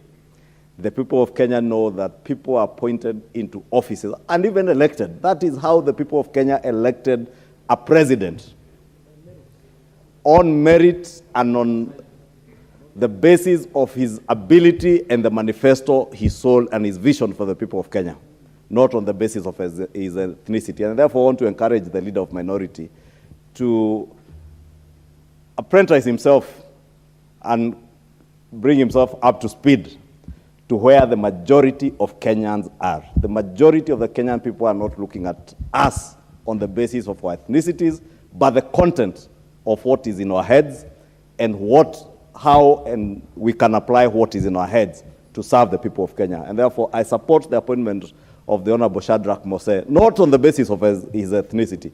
And if anything, if I listen to the Leader of Minority and what he's saying, Honorable Shadrach Mose is a principal secretary per se, because he is the accounting officer in the office of the Attorney General of Kenya. And therefore, you cannot say that there is a community that doesn't have an accounting officer, because principal secretaries are accounting officers. And the Honorable Shadrach Mose, not representing the Abagusi community, but as a man who has been vetted, and the committee and many members who have spoken ahead of me and also myself agree, merits to serve as an accounting officer in the office of the Attorney General. He warrants that position, Honorable Speaker, and having served with him in the last parliament, in the 12th parliament, Honorable Speaker, I can confirm to the country that the Honorable Shadrach Mose is not just a humble servant of the people, but a very diligent worker. Those who worked with him in the House Business Committee in the last assembly can bear me witness on that. Those who served in the Transport and Infrastructure Committee in the last parliament can also bear witness. And I also happened to work with the Honorable Mose as he ran for his parliamentary seat on a UDA ticket. And as we formed the UDA, we worked very closely with the Honorable Shadrach Mose. And he's not a man you can intimidate. He withstood a lot of intimidation and coercion by those who believed that they had the state, they had what they call the deep state in the system, and those who believed they had all the powers to even indicate to people in parts of Nyanza, where he comes from, where they had to go to politically. And the Honorable Shadrach Mose stood firm to ensure that he stood for what he believed for. But I want to encourage him as he settles down in the state law office to ensure that, as he did promise during his vetting, he will professionalize the state law office. We must not again see many cases being lost by government in court, and we must work with him and support him as he sought during his vetting to enhance the budget for the state law office to ensure that they have good professionals and they can retain the best brains in the country. With those many remarks, Honorable Speaker, I beg to support. Thank you very much, Majority Leader. The Honorable Lillian Gogo, member for Rangwe. Thank you so much, Honorable Speaker. I also rise to support matters that concern a colleague. The Honorable Shadrach is not only a colleague, but an astute lawyer, and is a Kenyan of good standing and well-meaning to the people of Kenya. And I want to thank the Jailer Committee for taking its time to vet this particular candidate for this good office. And Honorable Speaker, there are a class of people out there who think that members of parliament, people in the National Assembly or Senate, are not well read. But from what has been presented here, in the name of Shadrach Mose, who is being proposed and vetted for the position of the Solicitor General, Madam Speaker, if you could protect me from loud discussions because I'm disrupted. Honorable members, yes. Order, honorable members. I request that you consult in lower tones so that the honorable member for Rangwe can be heard. I thank you, Honorable Speaker. There are some people who think once they have spoken, then a question should be put. But here I am supporting the nomination of this particular candidate, Honorable Speaker, and it is a good show that Parliament has content, Parliament has people who can also be charged with other national responsibilities.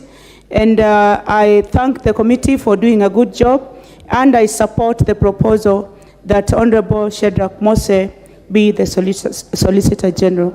I thank you. What is out of order?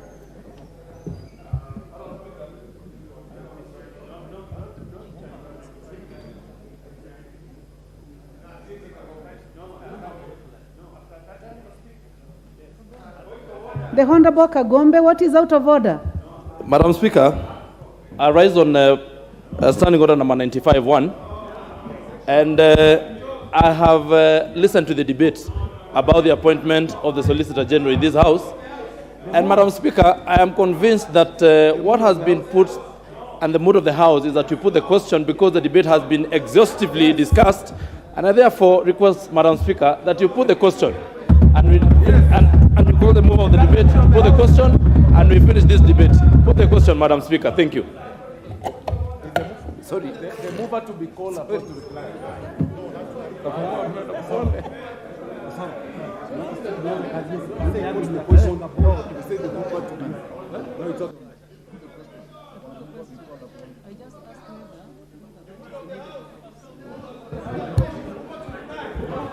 Okay, order, honorable members. I would like first of all to find out whether it is the mood of the House that I put the question. So, honorable members, is it the mood of the House that I put the question? Will as many as of that opinion say aye? Aye. Will as many of the other opinion say nay? Nay. Honorable members, the ayes have it. Honorable members, before I do that, Honorable members, before I put the question, then I'm obliged to give an opportunity to the mover to reply. Thank you very much, Madam Speaker. Madam Speaker, I beg to reply. Thank you.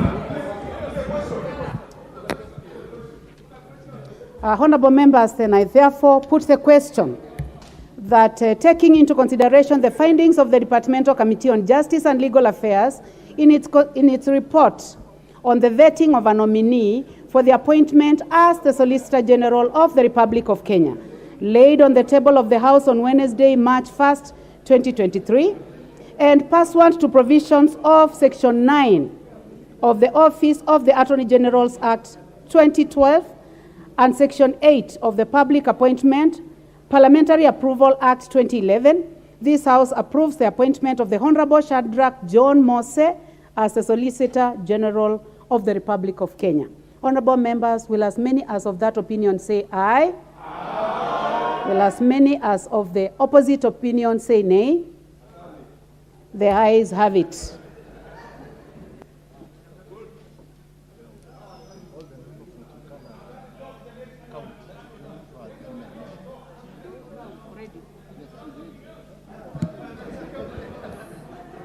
The member for Turkana County.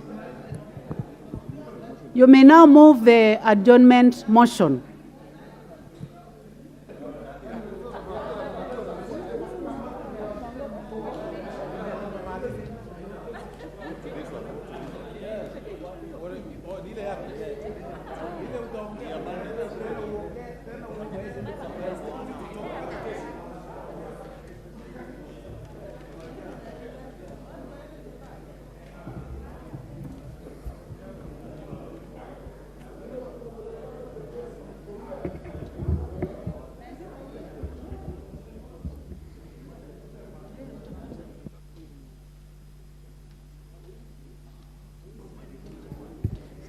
You may proceed, member for Turkana. Thank you, Madam Speaker. Madam Speaker, I rise to table this motion of adjournment of the House under Standing Order 33 subsection 1 to discuss rising insecurity cases in the North Rift counties. Madam Speaker, I had read the motion notice, and all I want to do now is to mention a few things and then invite my colleagues to elaborate on the same debate. Madam Speaker, it cannot be business as usual. We cannot afford to sit here comfortably when some other parts of Kenya are not really living as they are required to be. Madam Speaker, as we sit here, some families have been displaced from their ancestral land, Madam Speaker, due to banditry. Madam Speaker, as we speak, some schools have been burnt down and Kenyan children are not going to school because the bandits burnt down their schools, Madam Speaker. Madam Speaker, as we sit here, some roads that are linking Kenya to international businesses are not passable. For instance, the A1 road that links Kenya to South Sudan is impassable as we speak. Many people have lost lives and we've lost property. Madam Speaker, as we sit here, many families in Turkana region, and I believe in the other regions that I mentioned, have been rendered poor because they have lost their livestock to this banditry menace. And you know, in those regions, livestock is the main livelihood. Madam Speaker, we've lost a lot of property to the banditry menace. We've lost schools, we've lost facilities like hospitals, they have been burnt down. So it is not, I've always said it is no longer cattle rustling as people would say. Madam Speaker, the conflict in the North Rift has become a land issue. It's no longer cattle rustling. Because, Madam Speaker, as you can observe, when these people are raided and killed, the perpetrators of these heinous acts move to settle in those places, meaning their main aim is to chase away these people from their ancestral land in quest for enlarging their territories. Madam Speaker, we've lost officials, government officials, to this menace. You remember the former president was giving a directive after Kenya lost over 20 GSU officers in Kapedo. And the perpetrators would just go on and say, sorry, Mr. President, we thought they were Turkanas. And that was on record. Madam Speaker, and the bandits could go ahead and don on those uniforms, take away those guns, and kill more Kenyans using our own ammunitions. Madam Speaker, there are instances where when you go to the scene of crime or the war scene, you get that the cartridges of war, some of them are marked with our own made in Kenya labels, meaning these bandits are accessing ammunitions from the government factories, Madam Speaker. Madam Speaker, today I want to thank the President of the Republic of Kenya as the head of the defense forces of this country. He had ordered that the defense forces to be deployed in these areas that have recorded high numbers of attacks. Madam Speaker, as we speak, although we don't have information, clean information, because I know this is August House. We are not supposed to share rumors here, but we can share what we hear out there. Word has it that some leaders in this house are in record financing this menace, Madam Speaker. And they have even gone ahead to contribute money to compromise the commanders of the KDF forces so that the KDF officers cannot carry out their duties as they have been directed by the Commander-in-Chief. Madam Speaker, as we speak, there is an operation going on in those regions, but the attacks and raids are still going on, Madam Speaker. As we speak, there are students who are not going to school. Their schools have been burnt down, yet the operation is still ongoing, Madam Speaker. So we are not understanding where are these KDF camps and where are the bandits doing these operations from. Madam Speaker, there are these video clips doing rounds in social media of the drone of the KDF forces. They have seen where these bandits are hiding from. They have seen where they are cooking from. They are having their breakfast, even attempting to shoot the drones, and nothing has been done, Madam Speaker. We just want to know, who is this person that is above the president that these bandits really depend upon, Madam Speaker? We have seen leaders making insightful statements and nothing has been done about them. Because when a leader stands up and threatens the government that if government brings, anarchy, we will serve them anarchy in huge doses, and the government has done nothing about it. Madam Speaker, the financials of banditry in the north are in this house. They are sitting pretty, and the government is just seated looking at them. Madam Speaker, we just want the government to smell the coffee. It is no longer business as usual. It has gone to the level of terrorism, Madam Speaker. What is out of order? Honorable Ambassador Benjamin Langat, member for Anapoi. Madam Speaker, Ainamoi. Madam Speaker, while I did not want to interrupt the member, but Madam Speaker, this House is entitled to factual information, and casting aspersions on members of this House and members of defense forces, Mr. Speaker, is completely out of order. Madam Speaker, I heard the honorable member saying some defense forces members have been compromised. I've also heard her say some members of this House are financing the banditry, Madam Speaker. Madam Speaker, can she name the members, substantiate the information she's giving to this House? Otherwise, Madam Speaker, this motion is not coming the right way, Madam Speaker. Member for Turkana, what is your comment about the matter that has been raised by the member for Ainamoi? Madam Speaker, the honorable member shocks me. You know, he's not affected. He's speaking from his comfort zone. He has never lost a relative to this menace. He has never lost a property to this menace. So he is just commenting from his comfort zone. Honorable member, you don't need rocket science to understand that the sponsors of banditry are in this house. Honorable Speaker, recently, the bandits were airlifted. Order, member for Turkana. Honorable Speaker, recently there is a video member for Turkana, order. There is a matter that has been raised by the member for Ainamoi, the Honorable Benjamin Langat, concerning two allegations that you have made. One, that members of the defense forces have been compromised. And two, that some members of this house are financing banditry attacks. And these are very strong allegations. And I would like to give you an opportunity. Would you like, you can make a decision to withdraw and proceed, or I can give you an opportunity to substantiate what you have said.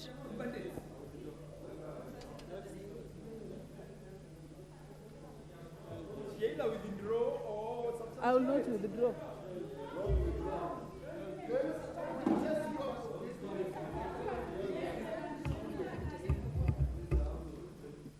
Further, Honorable Member for Turkana, I would like to give you guidance on a standing order, based on standing order number 87, contents of speeches, and I'll go to 87.4.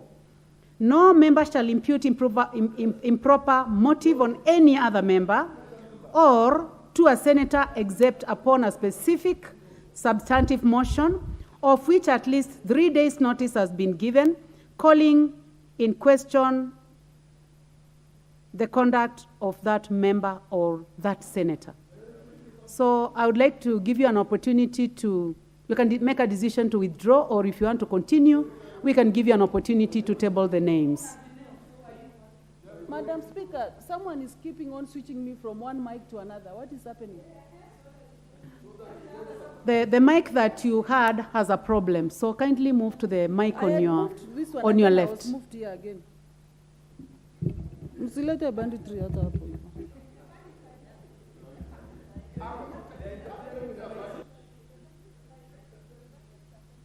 Madam Speaker, you see, I'm being switched from one mic to another. What is happening? Honorable Member for Turkana, you have the floor and you have the mic. Yeah, please proceed. Please, and protect me so that no one switches me to the other mic again.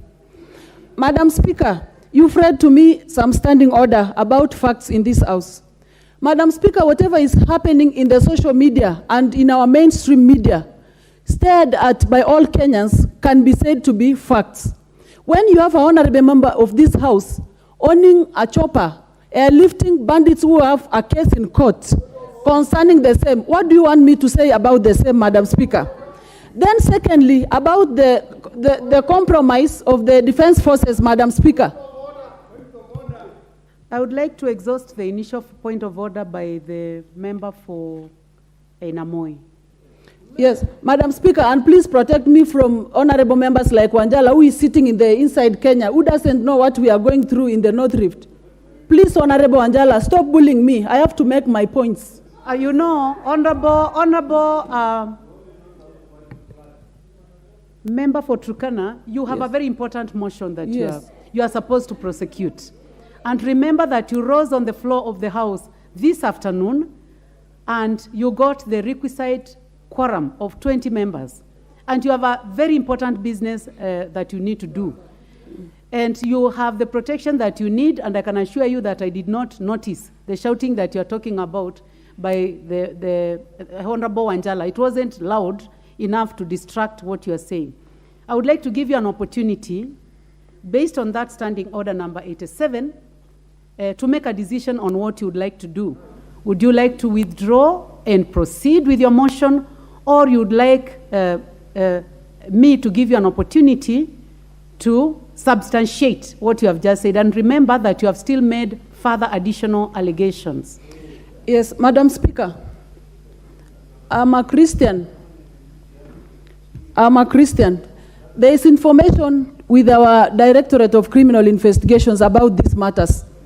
And we cannot be gagged from saying what we know, Madam Speaker. And if at all anyone thinks I'm speaking lies, Madam Speaker, why then would you think a primitive community like mine, where I come from, Turkana, that is a pastoralist community, they are called primitive in quotes, or Pokots or Marakwets, or how can they sustain a war with a government without sponsorship, Madam Speaker? What do you want us to understand with that? And there are people, whenever these communities are brought to book, who come right away into the media to protect them, to airlift them. Madam Speaker, Kainuk, there are OBs in our police stations in Kainuk. There are OB occurrences in those books where some vehicles coming from our nearby counties carrying ammunitions to be supplied to those krals who stay in Turkana County at the moment. And you don't want us to say all that. Madam Speaker, I will not withdraw that statement. And about the compromise of the KDF, Madam Speaker, even when our KDF were working on Al-Shabaab, let me substantiate the last one. Honorable, you can take your seat. First of all, you have withdrawn, and I take notice of that, so that you can continue. You can proceed with your motion. You have withdrawn. I would also like to give you guidance based on the same standing order number 87, 6. Except as a speaker may otherwise allow, it shall be out of order for a member to refer to an extract from print or electronic media as an authority in a member's speech. And I would like to encourage you to proceed.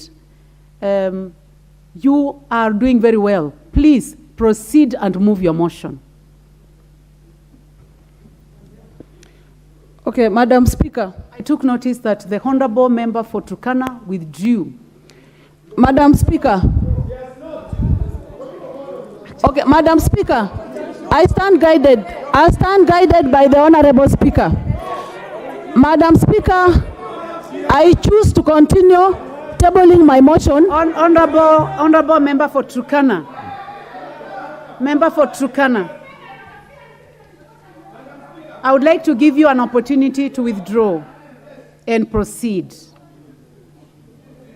I would like to give you an opportunity. Madam Speaker, if the word withdrawal will make me table my motion, I withdraw and I'm going on tabling my motion, Madam Speaker. You may proceed. Madam Speaker, the main reason of adjournment motion is to stir emotives and emotions within this house that really we are sitting pretty here when things are going wrong on the ground. Madam Speaker, we cannot sit here. Some constituencies, their children are going to school. Ours are not going to school. Simply because their schools were burnt down, the teachers cannot be posted there because there is some community that has trained terrorists who cannot allow teachers to carry out their duties, Madam Speaker. So it will be an injustice if we are told not to put things as they are, Madam Speaker. Madam Speaker, as we sit here, there are people in Lomelo, that is Kapedon Apetom ward in Turkana East, who have no homes because in the 2 nights before, they were burnt down, Madam Speaker. And you just want us to sit here tabling motions that are not of any importance to this country, Madam Speaker. When lives of Kenyans are endangered as we sit here, the people we represent have no homes. As all of us will be under a roof tonight, there are people who are sitting under trees, Madam Speaker, waiting for their death because they are surrounded by bandits in Lomelo. That is Kapedon Apetom ward in Turkana East, Madam Speaker. As we sit here, Madam Speaker, we will travel safe to our houses, then come back next week to this house. There are people who cannot access their homes because those roads are impassable due to this banditry menace, Madam Speaker. Madam Speaker, I think the highest intervention is the one that has been done by the President, who is the Commander-in-Chief of the Defense Forces of this country. He has deployed defense forces to those areas. But, Madam Speaker, surprisingly, the raids are still going on. So what do you want us to to deduce from that. The defense forces are on ground, but raids are still happening. Vehicles are not passing the A1 road. Children are not going to school. Schools keep on being burnt. Homes are being burnt. Some people are burnt alive in their houses, Madam Speaker, in Kapedo Ward. And you say this is a country we all belong to, Madam Speaker. It is so unfair, Madam Speaker. And as we even face the internal aggression, Madam Speaker, we still lose lives to the external boundaries. We are still being raided by people from South Sudan. We are still being raided by people from Ethiopia, by people from Uganda. And we belong to this country, Madam Speaker. During this freedom era, Madam Speaker, it is so unfortunate. Madam Speaker, some of us have been sent here to represent our people. And it is unfortunate when we take up to the floor to explain what they go through on their daily lives. Then people take it as a joke. It is so unfortunate. Madam Speaker, I therefore call this House to give a consideration to this motion. Discuss, try to put your feet into our shoes. Can you put your feet into our shoes? You are not sure of being elected next time because our numbers are reducing daily. We are losing electorates every day, Madam Speaker. Even registration of persons to get the IDs are frustrated efforts in our county, Madam Speaker. In which country are we, Madam Speaker? I'm not secure. I don't know if I will be elected by the numbers that elected me in the last elections because we are losing huge numbers. I'll give you another 2 minutes so that you may finalize. Okay, even before I finalize, Madam Speaker, because I'm even becoming a bit emotional, you know, I'm a victim of banditry, Madam Speaker. I'm one woman who was wedded traditionally in Turkana, and you know what it means to be wedded traditionally. Herds of cattle that were given to my kinsmen, Madam Speaker, not even a single one can be traced in our yards. It went to West Pokot, Madam Speaker. Yeah? It went to West Pokot County, Madam Speaker. So we are, if people of our stature are victims, so you can imagine that Turkana person there, down there. Madam Speaker, I want to donate this time to honorable members herein to support this motion. And because I have all my kinsmen in here, let me donate this motion to nearby counties first as we go. You are out of order, member for member for Turkana. There is time for them to speak. So first of all, the rules do not allow you to do that, but I want to assure you that they'll have their time so that they can contribute to this motion. Honorable members, I would like to give this to the Honorable Mark Nyamita, member for Uriri. Thank you, Madam Speaker. First of all, I want to say I don't come from a pastoral community. I know the mover of this motion is saying that you donate it to your neighbors first. But we have heard you, we hear your emotions. And I don't know how it feels when the dowry that was paid for you is now not there, it's been taken. But Madam Speaker, I just want to urge, I know there's a crisis. Yesterday I was watching the Cabinet Secretary for Interior, who's leading the operations in this area. And his sentiments sort of tie to what my colleague member for Turkana is talking about, that this thing has actually moved from cattle rustling to terrorism. And I just want to urge the government that we cannot continue to sit pretty when lives are being lost, especially lives. But I also want to urge our people in the pastoral community to slightly elevate the value of life, human life over cattle. In fact, I am a bit disappointed. The honorable member was proceeding very well, but to say that she's more worried about her votes, the number of votes that she got, whether she's going to get them, is really trying to belittle the issue at hand. The situation in Turkana, other than the drought that is ravaging the country, I was watching on TV yesterday, Madam Speaker. Leave alone livestock, people are dying. When you have children, I was reading even in a newspaper today that someone has chased away students from school and occupied it with his 2 wives. It is a very, very sad sort of a situation. And I actually think the government needs to give it a bit more attention. One of the things is that in that community, which is what I'm continuing to urge, even in my county, Madam Speaker, one of my neighbors, in fact, one of my colleagues, one time, was the highest person who was on record having married with the most number of cattle. He carried almost about 500 head of cattle to just marry a lady in our village. In fact, it was even trouble. I just wanted to adopt, even in my community, to marry you must take cattle. But maybe we adopt other things. We can use money. We can use other means of payment. So that the moment we detach value from the cattle and give more value to human life, I think that is, because what is a dispute? Someone's cattle has been taken, someone's cows have been taken, it's just basically about animals. And that is what is leading to the loss of life. So I think that is one thing that we need to do. But I just want to urge the government that more efforts. This country at large, not only the pastoral community, is facing a very serious crisis in the near future, emanating from this drought that we are currently experiencing. These guys are going to be having double tragedy. And I feel you, and I want to urge my colleagues, if there is anything that we can be able to do, if they can take the whole of the military to that particular area to wipe out all those people. And it would be very sad if the allegations that my colleague is talking about are serious, that there could be someone elected and is sitting in this house or the Senate, the house that is supposed to be protecting Kenyans, the house of last resort for many people out there, that there would be someone in this particular house who is using his own money to continue funding. And I just want to urge my sister that as you substantiate, and if you have any evidence, I urge that the next time when you're talking on the floor of the House, you come with that evidence on this floor of the House so that we deal with facts that are here. Or other than reporting it to the police, it would be very sad so that we call out that particular member or members if they are sitting with us here as we are debating serious issues of national importance, whereas at the back end, they are funding the killing of other people and messing of other people's livelihoods. It would be extremely sad, especially now that this is a house that Kenyans actually look up to.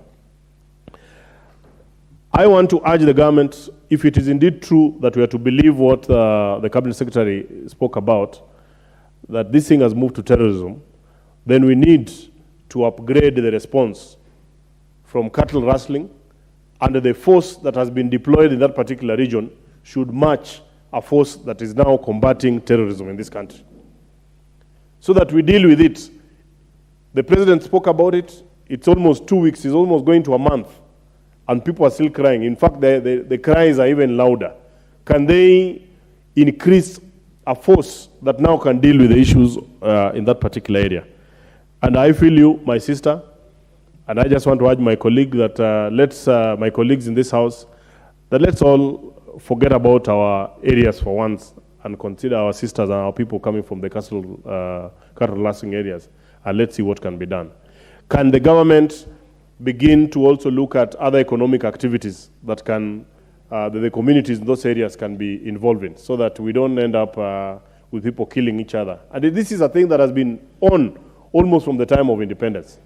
And I just want to say I am here to support you. If there's anything that we can do, let us join our sister. And I move to support that motion. Thank you. Thank you, Member for Riri. The Honorable Florence Gematia, the women member for Baringo County. Thank you, Madam Speaker.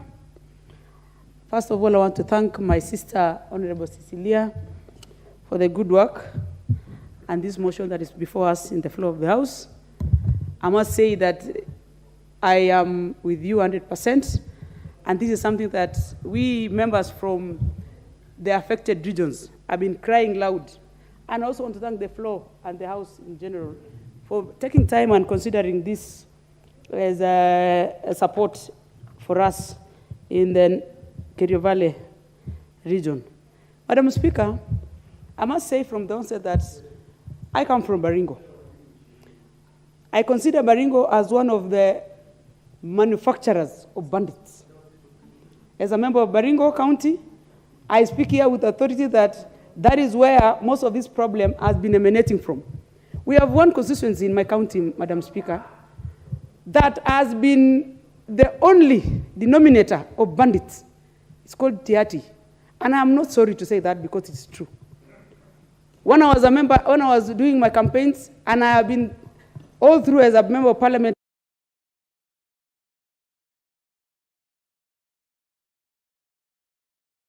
not taking any keen interest in stopping this behavior. Madam Speaker, when terrorism was associated with Somaliland and Somalis and the Islam, they stood firm and they condemned it. When Mongiki were terrorizing everyone in this country, the Kikuyu community stood firm and said it is enough because it was associated with them. Today, there is a community called the Pokots who have vehemently refused to condemn this menace. They are the ones who are terrorizing everyone. Every neighbor who is within Pokot is crying. The Samburis are crying. Laikipia is crying. Turkanas are crying. The Tugans, Elgeyo Marakwet, just because you didn't choose to be a neighbor over Pokot. I want to speak with the authority that I'm speaking for the next generation. This is a menace that we must do it and deal with it today. I am also speaking as a member of parliament and a member of this government. I voted for the Kenya Kwanza government. And every time I see myself standing on the floor defending, I also feel that I did and participated in creating a government that should solve the problem that is at hand. One of the problems in Baringo County today, children are not able to go to school. I thank the president for ordering the KDFs and other military and security agencies to deal with these bandits. But I want to support my sister that it is not true. Whatever thing is happening is something that all of us are actually wondering. As much as we are using the coffers money, and members of parliament, please, this is the money that is being spent from the people of Kenya, and it must show us results. We cannot, at any moment, be watching when schools are not opening. I have more than 7 schools that was closed when bandits raided schools. On CS Kindiki yesterday, before the television, gave a whole horror that there's one school called Ngelecha Primary School in Baringo South, that bandits went, raided the school. This bandit has several wives. Wife number 1 is in class 8. Class 7 and class 6 is putting all his children. The school compound is becoming his cow bomber. This is Kenya. I am a victim of bandits. And every time I speak from, it is really painful. I have lost relatives. I am here to condemn this menace with all power that can be given to me, that this is the only time we can stand up as members of parliament and say no. It is true. Some of us are actually the perpetrators and the beneficiaries of this menace, and they are sitting in this floor of the house. I might not substantiate now, but every time you want this, I will give you. And I know. And I don't speak from, I speak from the point of information and knowledge. Thank you, Madam Speaker. Honorable Jared Okello, member for Nyando. I thank you very much, Madam Speaker, for the opportunity, and I align myself with the quest by the Turkana representative raising this pertinent issue. Honorable Speaker, banditry is not a new phenomenon in this country. It began many years ago. It has refused to dissipate, and the government seems to be doing just lip service. I'm saying lip service because when there was something akin to a prayer in Nakuru, the leaders did implore upon the administration to send the military to these bandit-prone areas. Madam Speaker, the following day, even without the approval of this House, we saw tankers getting into Turkana and Samburu areas. That was a mere PR exercise, Honorable Speaker, Because I want to believe when people who are indoctrinated into banditry see real intervention by the military, they would run to Sudan. They would run to Somalia. They will not stage additional protests and carry out cattle rustling within this country. And therefore, I say that what we saw was a mere PR exercise, Madam Speaker. Now, as our government is busy carrying out PR exercises, people are losing lives. And now this problem has actually metamorphosed into something else, akin to a cultish movement. Yesterday, a video went viral, even though, Madam Speaker, you have read something around it, but there was something that young people and young girls have been subjected to, Madam Speaker. It is said insecurity anywhere within our territorial boundaries is insecurity everywhere, the epicenter and the periphery alike. And therefore, we cannot sit pretty in this house, listening to lamentations by people from the north every time about insecurity. If we have a government that has failed to tame a bandit, just a bandit, this is a government that should be home yesterday, so that a proactive government responsive to the plight of the people can be put into office, Madam Speaker. So when our colleagues from Turkana speak, when our colleagues from Baringo speak, Samburu speak, it is upon all of us to rally behind them. Because what if they defeat government in areas where they live? They will be in Nyando constituency tomorrow. And therefore, this is not a problem that we can leave in the hands of those who are suffering. Our country must be rallied behind this cause, universally. And we have to tackle it on land, air, and sea, if possible, so that these bandits can be subjected to justice. Madam Speaker, I know that even though the military carried out a PR stunt, immediately they landed in those areas. Some of the machines they are using, some of the trucks that they are using are so rickety that they only landed and became demobilized on the same day. One time, the Interior Cabinet Secretary, a man that we all have lots of respect for, was addressing a public baraza in a place, and bandits were actually burning people's houses less than a kilometer away. That is the minister in charge of security.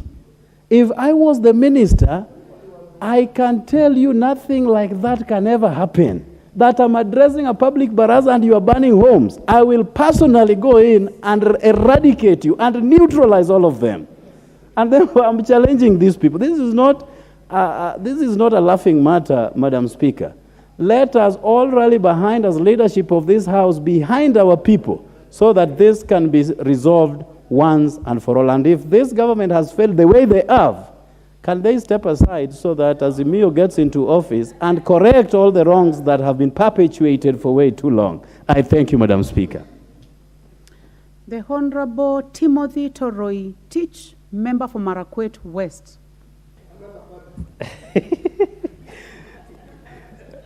Madam Speaker, I wish to be protected from Honorable Wanjala. Madam Speaker, thank you for giving me an opportunity to contribute on this very important motion. And I want to thank my sister for bringing this very important motion before the floor of this House. Madam Speaker, governments are elected into office to protect property and the lives of its people.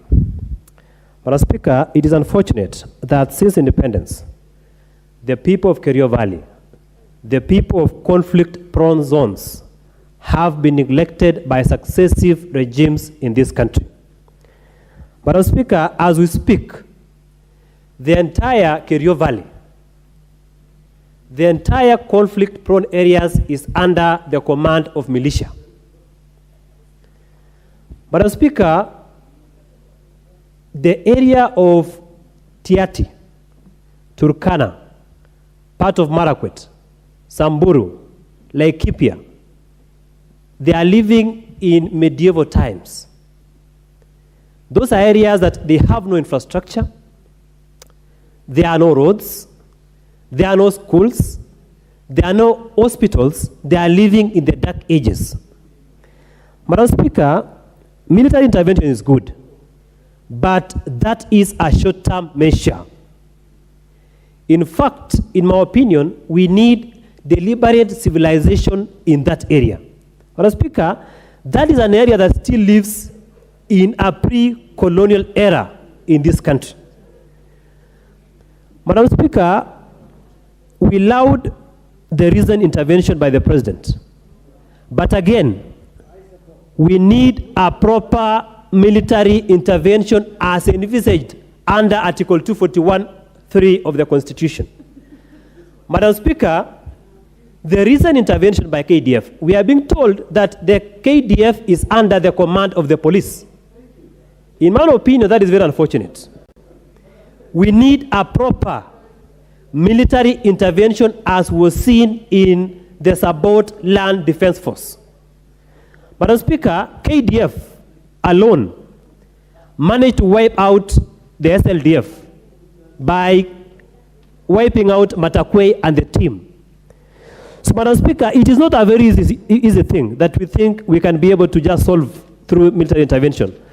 Madam Speaker, we need, this government should form a serious commission of inquiry to inquire into the problem that is facing the people of Kerio Valley and the entire conflict zones. Because the problem is historical, the problem is no longer about banditry and cattle rustling, it is becoming or mutating to expansionism. And that is the biggest problem that we have as we speak. So, Madam Speaker, secondly, I agree with my colleague, Mheshimiwa Chematia from Baringo, that these people need to be classified as terrorists. These are not bandits. The cabinet or the president should convene a National Security Council meeting and have the bandits be declared as terrorists and be dealt as such in accordance with the laws of this country.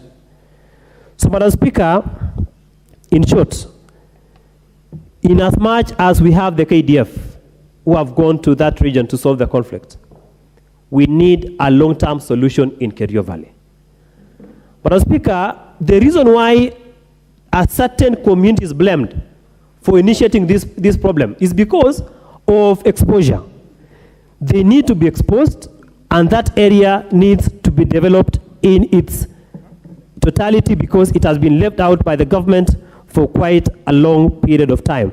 So, Madam Speaker, we need a commission of inquiry to properly investigate the matters affecting the people in Kerio Valley. Secondly, we need proper disarmament.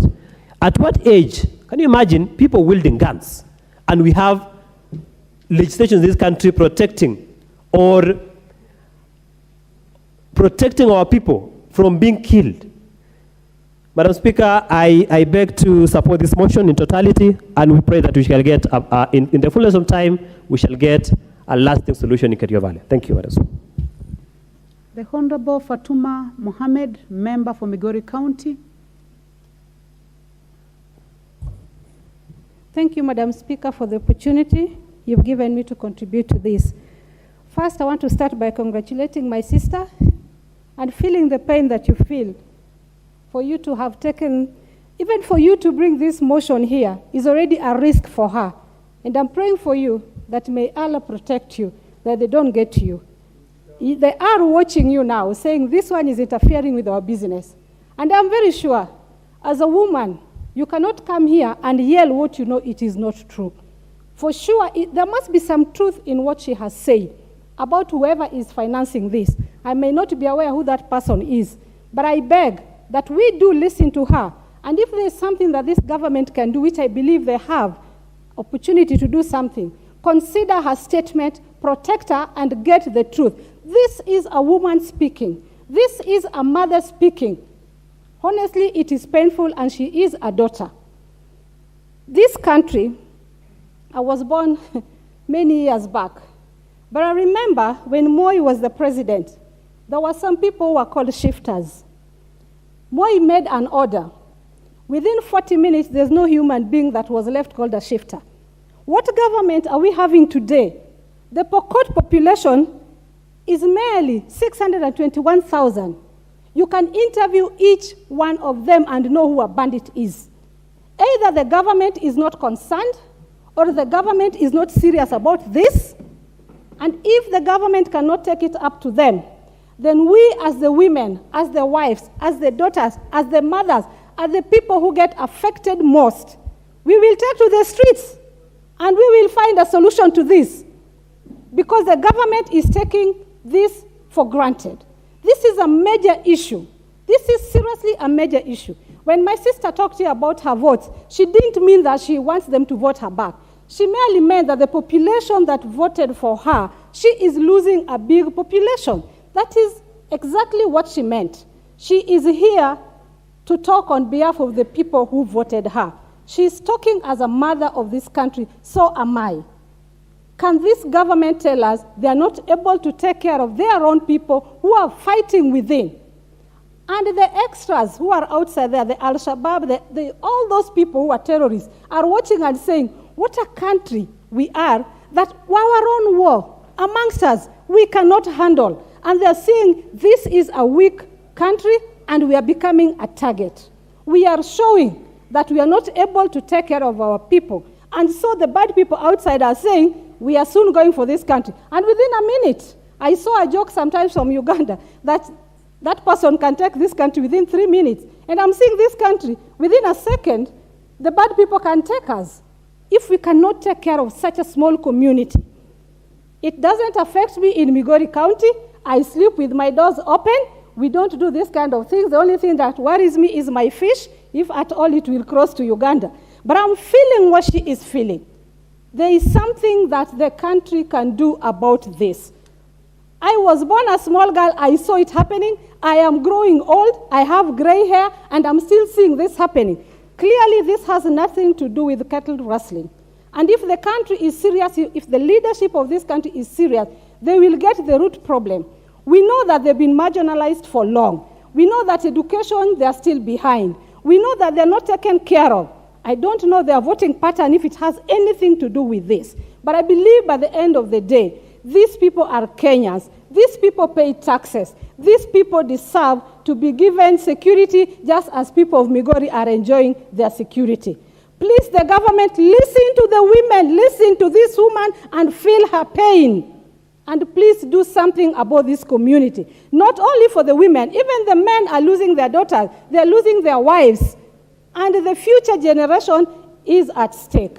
I beg that if there is anything, even if it means donating our salaries, if the country doesn't have money, take our salaries and do something to help the people who are suffering. It pains me as a woman. It pains me as a mother. It pains me as a taxpayer. And I'm speaking to the government. Do something, or we find a way as women, and we will do something. Thank you, Madam Speaker. The Honorable Phyllis Barto, member for Moiben constituency.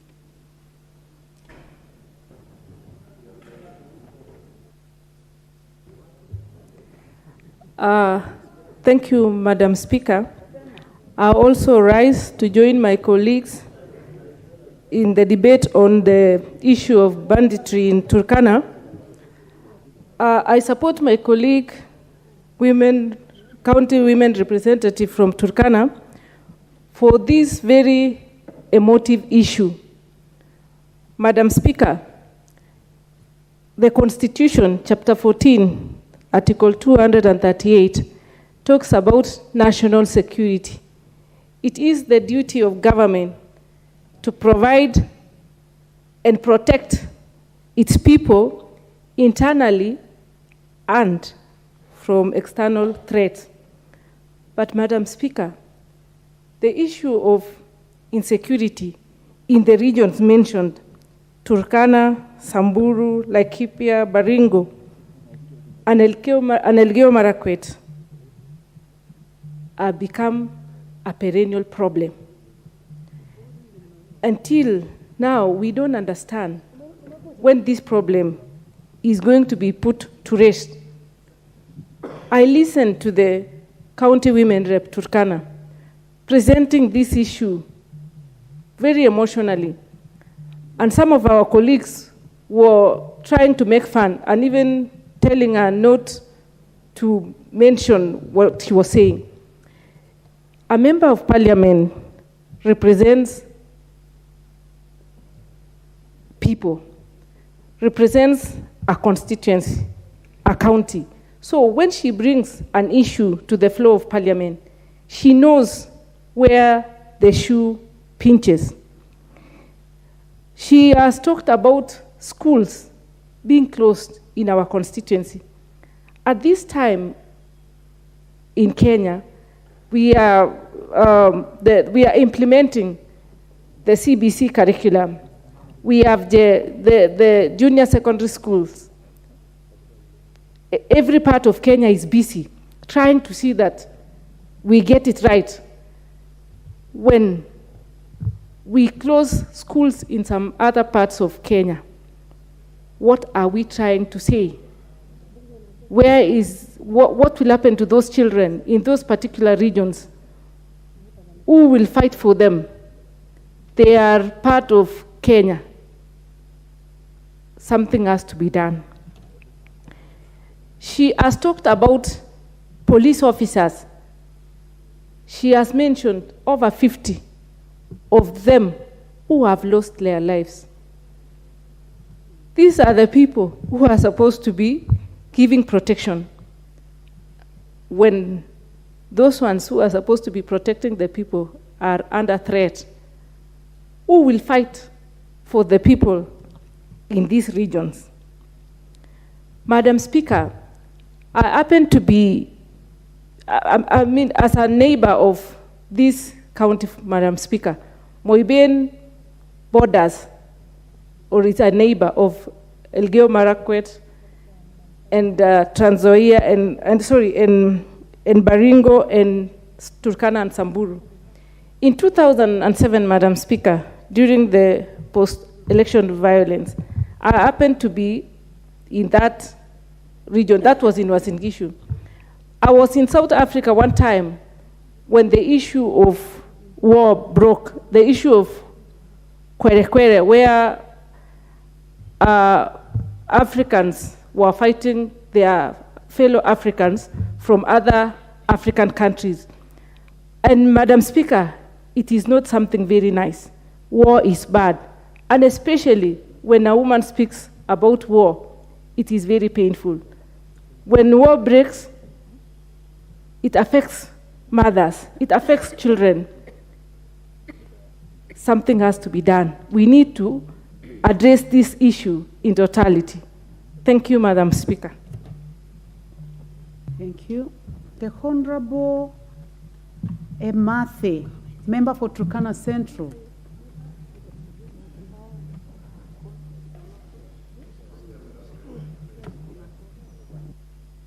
I want to take that again. Emathe, the Honorable Emathe, member for Turkana. Joseph Emathe, member for Turkana Central.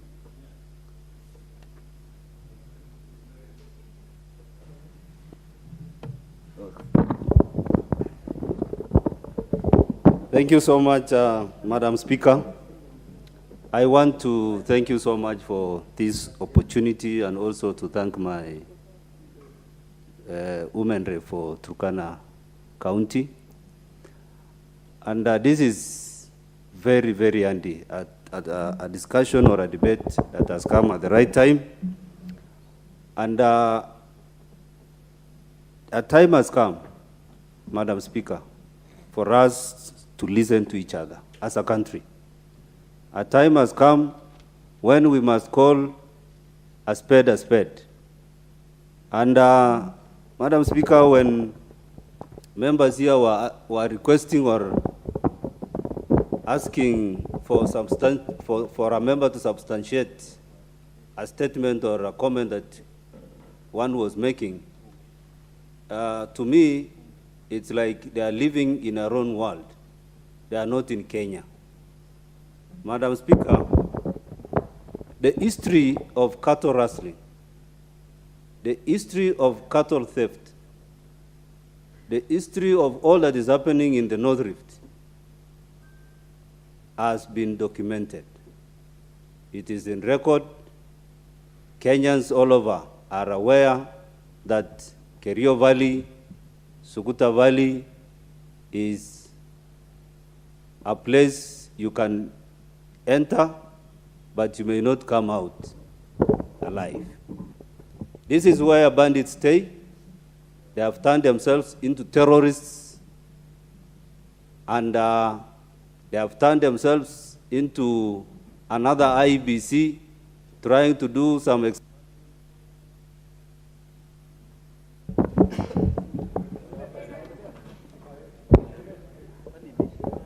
They have turned themselves into another IBC, trying to do some forceful delineation of boundaries by themselves.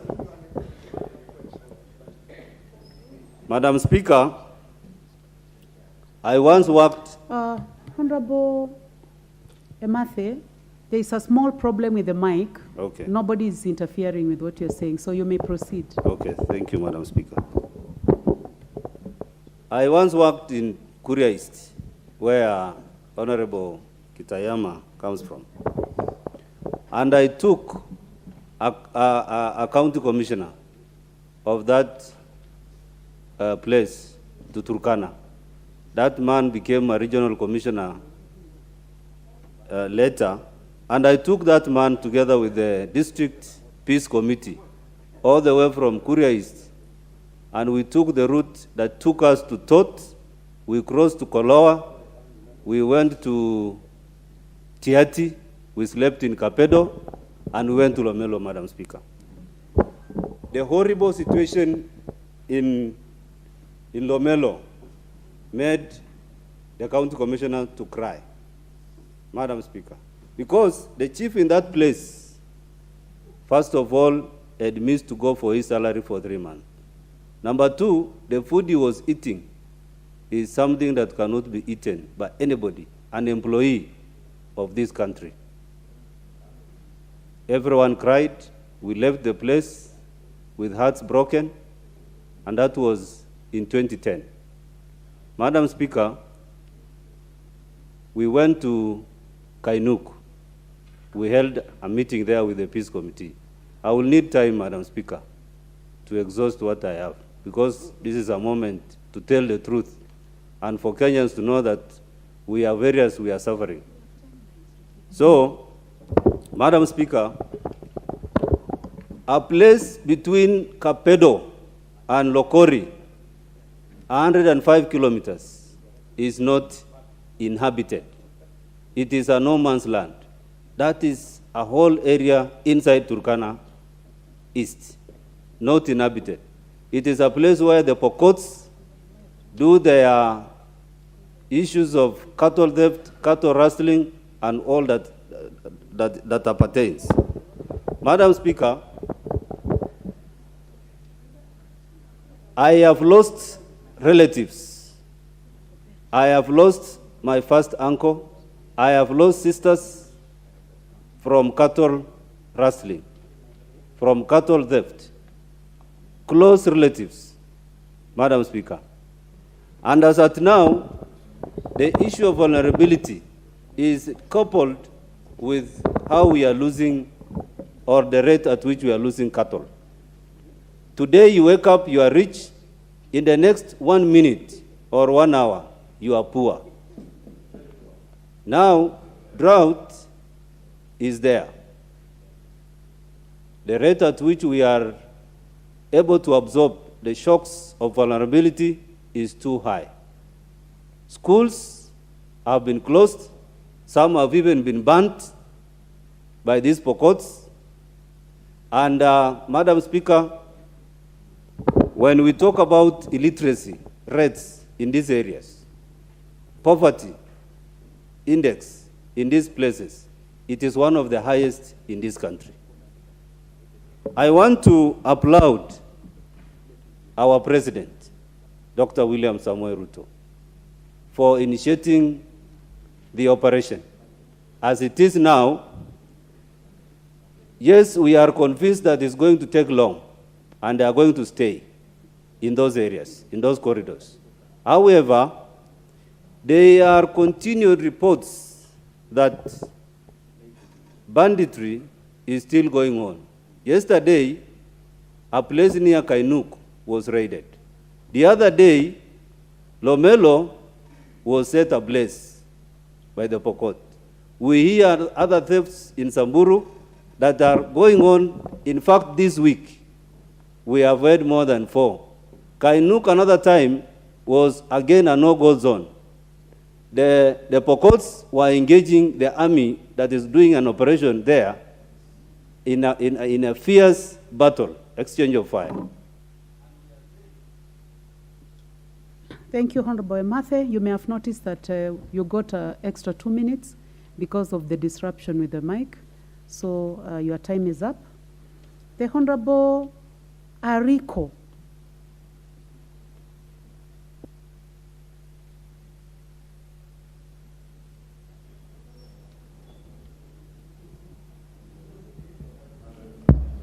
Okay, thank you, Madam Speaker.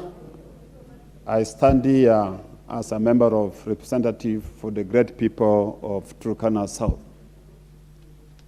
Madam Speaker, Turkana South is the most affected sub-county. Madam Speaker, please protect me. My colleagues are making noise. Madam Speaker, I just want to echo the motion by my women rep that cattle rustling has become a problem in Kenya. Madam Speaker, this phenomenon involves both inter and intra-ethnic as well as cross-border raids for livestock. Madam Speaker, we need to realize that cattle rustling has evolved. It has moved from the time of being cultural practice. Now it has been modernized to become a strategy to do expansion in other territories. Madam Speaker, a classic example, and let me just state very clearly that in the last 3 consecutive days, my constituency has been raided by my neighbors' Pokots. Yesterday, the 3 consecutive days, as I said, the Pokots raided Kakong. The next day, they raided Lokwar. And yesterday, they raided Nakwamuru. And all these animals were driven to Keses, a place we call as Turkana Hangilogitai. These animals were divided into 3. One went to one group, the livestock were driven to Hangilogitai, where they call it Keses. The second team went to Kadengoy, the current settlement for Pokots, that is inside Turkana South. The other one went to Ombolion, a place where I consider my grandfather's home. Madam Speaker, whatever the government has done, I believe it is something that His Excellency Dr. William Ruto stated in Nakale, where I hosted him when he was launching the drought relief. During that time, Madam Speaker, the president was explicit. He stated very clearly that he wants to end cattle rustling. Unfortunately, that same day, the Pokots raided Turkana East. The Pokot raided Marakwet West. Same time. Madam Speaker, I want to believe that the previous government was not serious to handle this menace of cattle rustling. The previous government either were ignoring the matter. The previous government, I believe, compromised the situation. Madam Speaker, we've been having so many investment by peace actors to address this issue of conflict in the northwest of Kenya. They have invested a lot of money. But I believe this, Madam Speaker, are the smooth strategy to address this issue of insecurity. Smooth strategy in the sense that it is not addressing the actual problem we are experiencing as conflict banditry zones. Madam Speaker, personally as a representative, I have the authority of the people of Turkana South. I want to request the government, before we have any discussion on peace between between Pokot and Turkana, I need Pokot to go back to their territory so that we can have a conversation. You cannot end a conflict when the person in conflict with you is inside your house. It cannot happen, Madam Speaker. Madam Speaker, to finalize this, in Uganda, you cannot graze in Uganda. And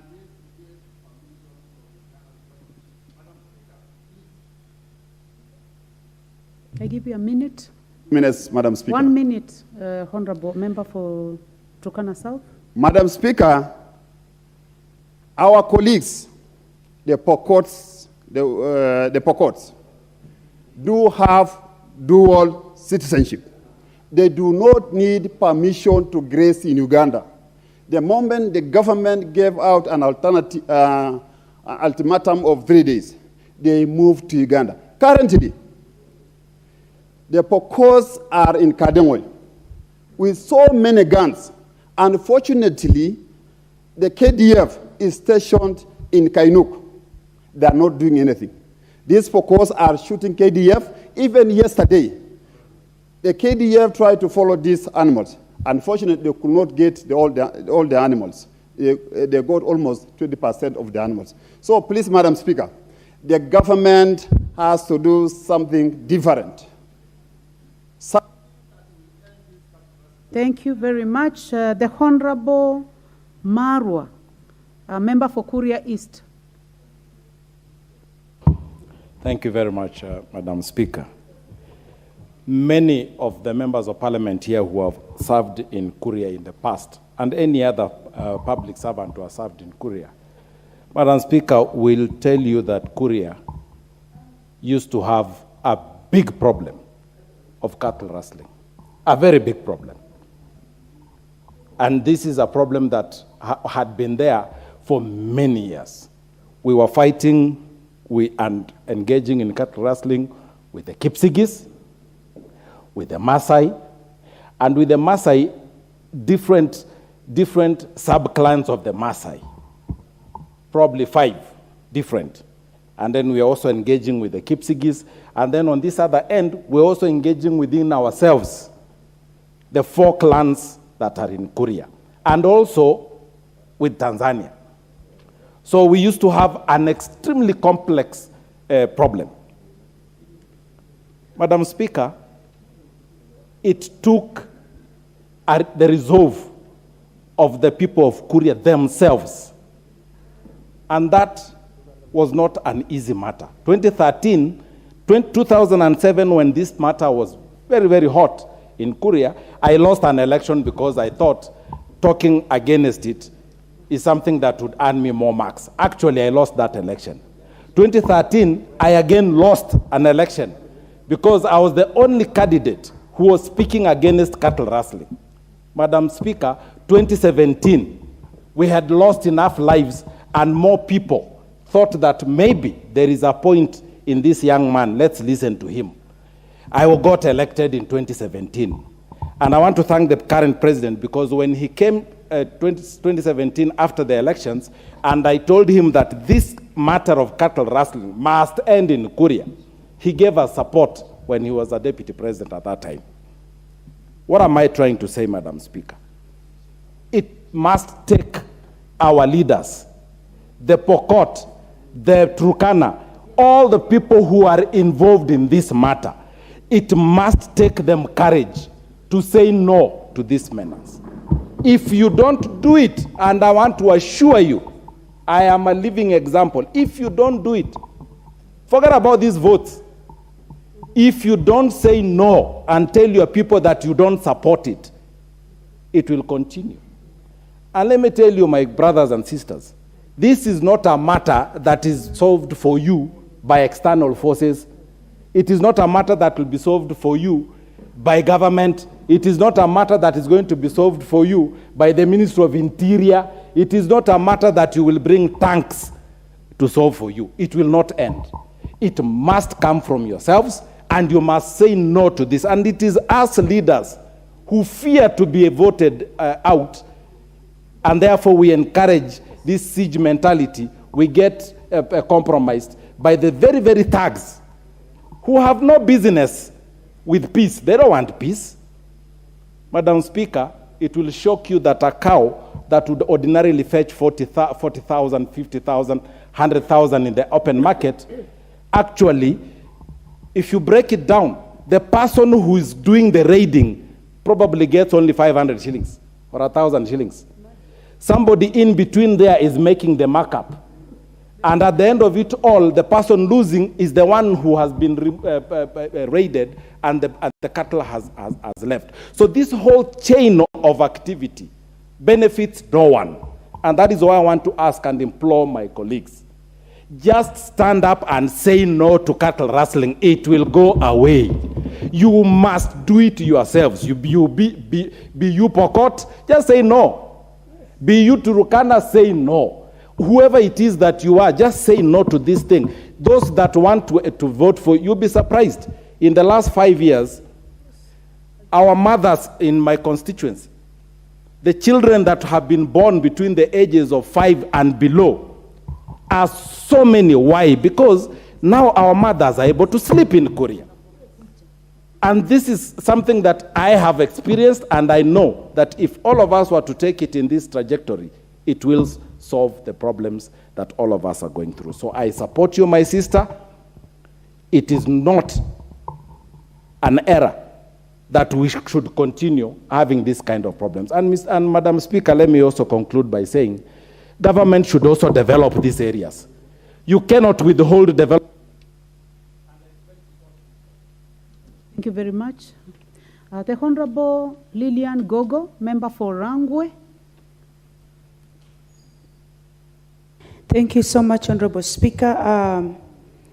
Allow me to also add my voice and the people of Rangwe to this matter that is of national concern, and I want to appreciate the Honorable member from Turkana who's brought this matter to the floor of the House. Really, women leaders look at it differently in terms of loss of life, in terms of people being displaced, and general instability and insecurity in the places where they are domiciled. I wouldn't say, Honorable Speaker, that the county where I come from, there is cattle rustling. But anything that happens to one of us as Kenyans happens to all of us. And it is unfortunate that when it is being mentioned that perpetrators, people who encourage, part of them come from this very own institution that is most respected, the August House. There are people who are grumbling. But it is true that leadership gives direction on what happens in where they come from. And one honorable member from Korea just said that when they made a bold decision to decide to bring to a stop the matter of cattle rustling, it happened. And it is our leaders, Honorable Speaker, who at times encourage evils to happen where we come from, for the benefit of feeling important, for the benefit of people depending on us, for the benefit of wanting ourselves to be held in a manner as if we are gods. This must be condemned in the strongest terms. We should be custodians of life. We should be custodians of peaceful coexistence with our neighbors, Honorable Speaker. And as I listen to members who come from these areas painfully narrate what is happening there, it is heart-wrenching, Honorable Speaker, that at this time, such things can still happen in this country. And in which country is this that even KDF is deployed and people are still daring our defense forces that are supposed to guard our borders, Honorable Speaker. I think there is something we need to do soul searching in this country. And anywhere there is war, anywhere there is lack of peace, it is women and children who suffer, and people who have disabilities. I really want to encourage leaders and leadership from these places that they sit down and speak to their communities. What is it that is in a cow?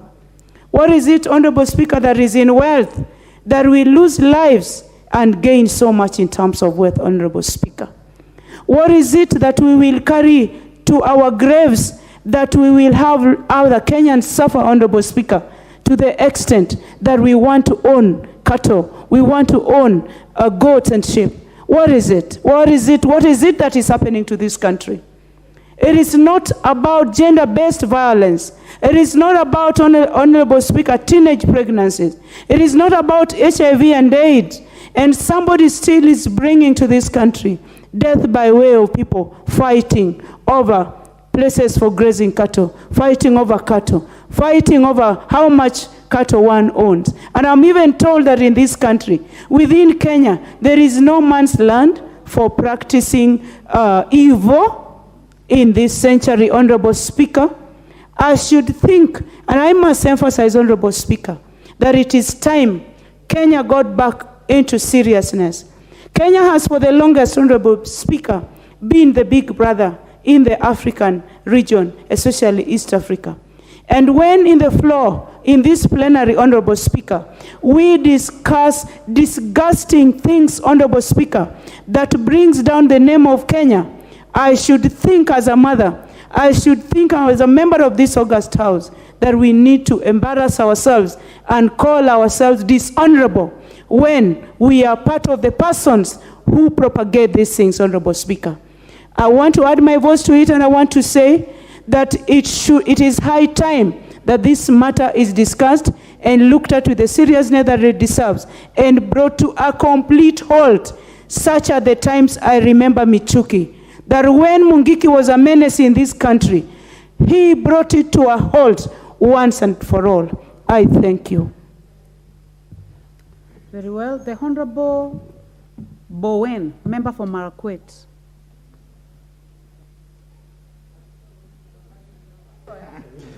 Thank you, Honorable Madam Speaker, for giving me this opportunity to air my voice on this issue of insecurity.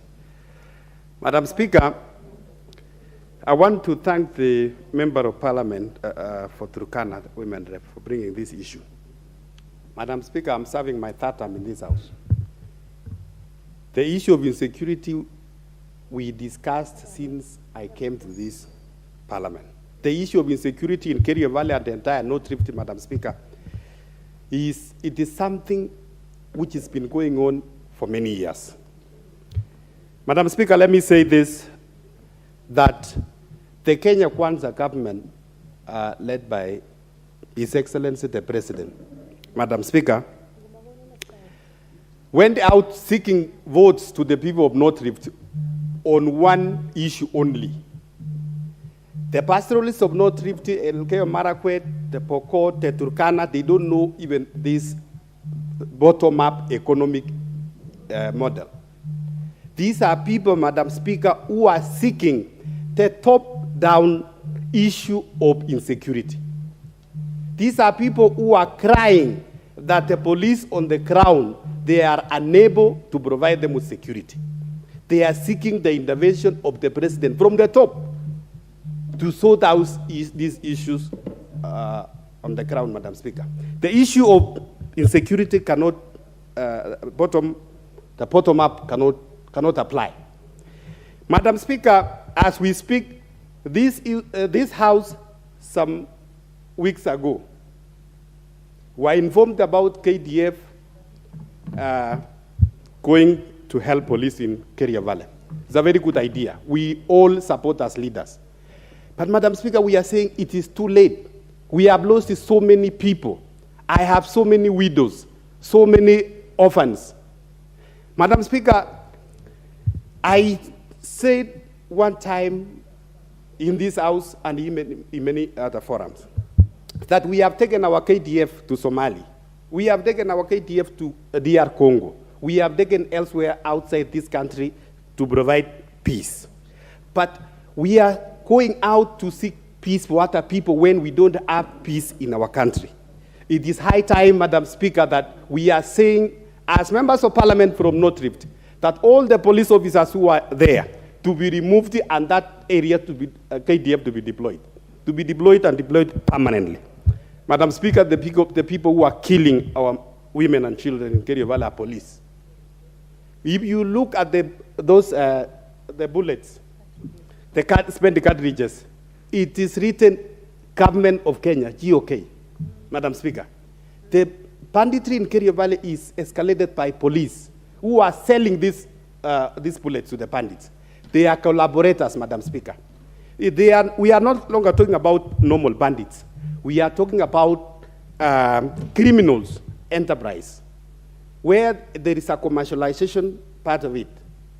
There are people who benefit out of this cattle rustlers. Where do these animals go? That is the question what we are seeking. Madam Speaker, in Kerio Valley, there are people who are not interested about livestock. They are interested about the business of arms and ammunition. Those are the people the government should be looking to those people. They're financiers. Why is it that the government, with all the intelligence officers, they are not able to track these people? Madam Speaker, I want to say this. The issue of treating these people and calling them cat rustlers, we must stop. These are robbers, these are criminals, and they must be treated, Madam Speaker, like those robbers who are robbing other people, Madam Speaker. Madam Speaker, we are seeking to amend some sections of these security laws to have these people as treated as terrorists, they are robbers, and they are criminals, and they should be punished. Madam Speaker, I want to support my colleague here that we are going to unite against all bandits in Kerio Valley. Thank you. The Honorable Nanok, member for Turkana West.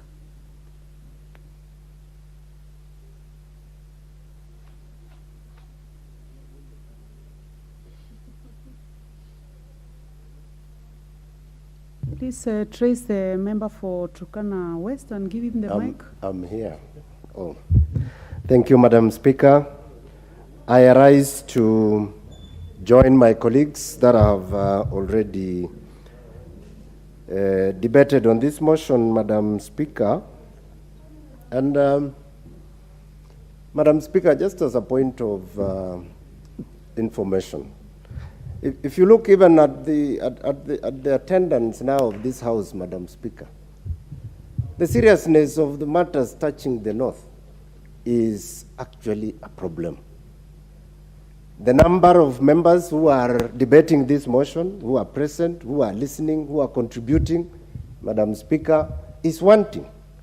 This is how the North of this country has been relegated. And that is why matters that touch this part of the country cannot receive the due attention. But let me thank those who are here and want to thank profusely our brothers and sisters who don't come from this region of the North, but have taken their time to listen, to understand the challenges that we go through. Mr. Speaker, we must condemn banditry. We must condemn, and I condemn in the strongest terms possible, cattle rustling. But what we are dealing with, Mr. Speaker, has gone beyond that. I was in the committee, I was a friend to the Committee on Defense and Foreign Relations, who are having a joint sitting with their counterparts Interior, and they invited the CS Interior and Defense, discussing about this matter. I went to that meeting wanting to hear the progress report of the operation that is going on in the North Rift. I did not get a report. There was no feedback that was given. Instead, matters of law were the ones that were being canvassed in that discussion, Mr. Speaker. It cannot be that way. We cannot play with the lives of people. We cannot play with the livelihoods of the people in the North Rift by law or by argument, as I have had some members argue here. Mr. Speaker, the crux of the matter in the North Rift is on land. It is an expansionist agenda. Mr. Speaker, in the name of grazing lands, in the name of watering lands, in the name of seeking water and grass for these animals, something else has cropped up. And I appreciate that the CS Interior has come to grips with this issue. It is going beyond all those terminologies that we are using here. It is not cattle rustling, it is not banditry, it is going into terrorism. And you know what terror does, Mr. Speaker? It means you are kept on your toes permanently. The issue here is about displacing the people who live in these areas that are disturbed, that are lacking peace as it is now. So, Mr. Speaker, I want to ask my fellow leaders in this House, let us embrace progressive lifestyle that is accorded to us by education, by allowing interactions between Kenyans, by being peaceful. Let us preach the gospel of peace between our people. But where, Mr. Speaker, you hear community leaders threatening, using words like, we will deal with you, when you hear leaders commenting that we are going to give you the double dose of what you are giving or what you are receiving, then you have reason to fear. Then you have reason to say it is going beyond the needs of the people. Mr. Speaker, the operation must succeed. The operation must succeed, Mr. Speaker. We support the operation, and the Minister for Interior and Defense must not look back. They must succeed. That is the order by the President, and that is what we wish to see for the people of the North Rift. Mr. Speaker, this operation must be driven by intelligence. Let us not drive this operation the way we've done others, because it is not the first kind of operation, Mr. Speaker. Very well, and thank you for the contributions. Next is Honorable Caroline Ngeleche, Elgeyo Marakwet. Shukran, Bwana Spika. Mimi nitaomba niongee kwa Kiswahili, isipokuwa Kiswahili yangu ni ile inaitwa kukumkia ile cocktail. Iko Kiswahili mufti, Kiswahili sanifu, Kiswahili fasaha na hata Kiswahili kalenjin, lakini nitaongea hivyo kusudi watu wangu wa Elgeyo Marakwet wapate kuelewa ile ninayochangia. Mimi hapa nataka kuunga mkono dadangu Cecilia kutoka kaunti ya Turkana. Mr. Speaker, Bwana Speaker, ukiangalia hii banditry ama hii wizi wa mifugo katika bonde la Kerio imeleta maafa mengi sana. Kama Elgeyo Marakwet kwa mwaka huu tangu Januari 20 watu zaidi ya 20 wamezikwa, wakiwemo watoto, kina mama na hata watu wakongwe.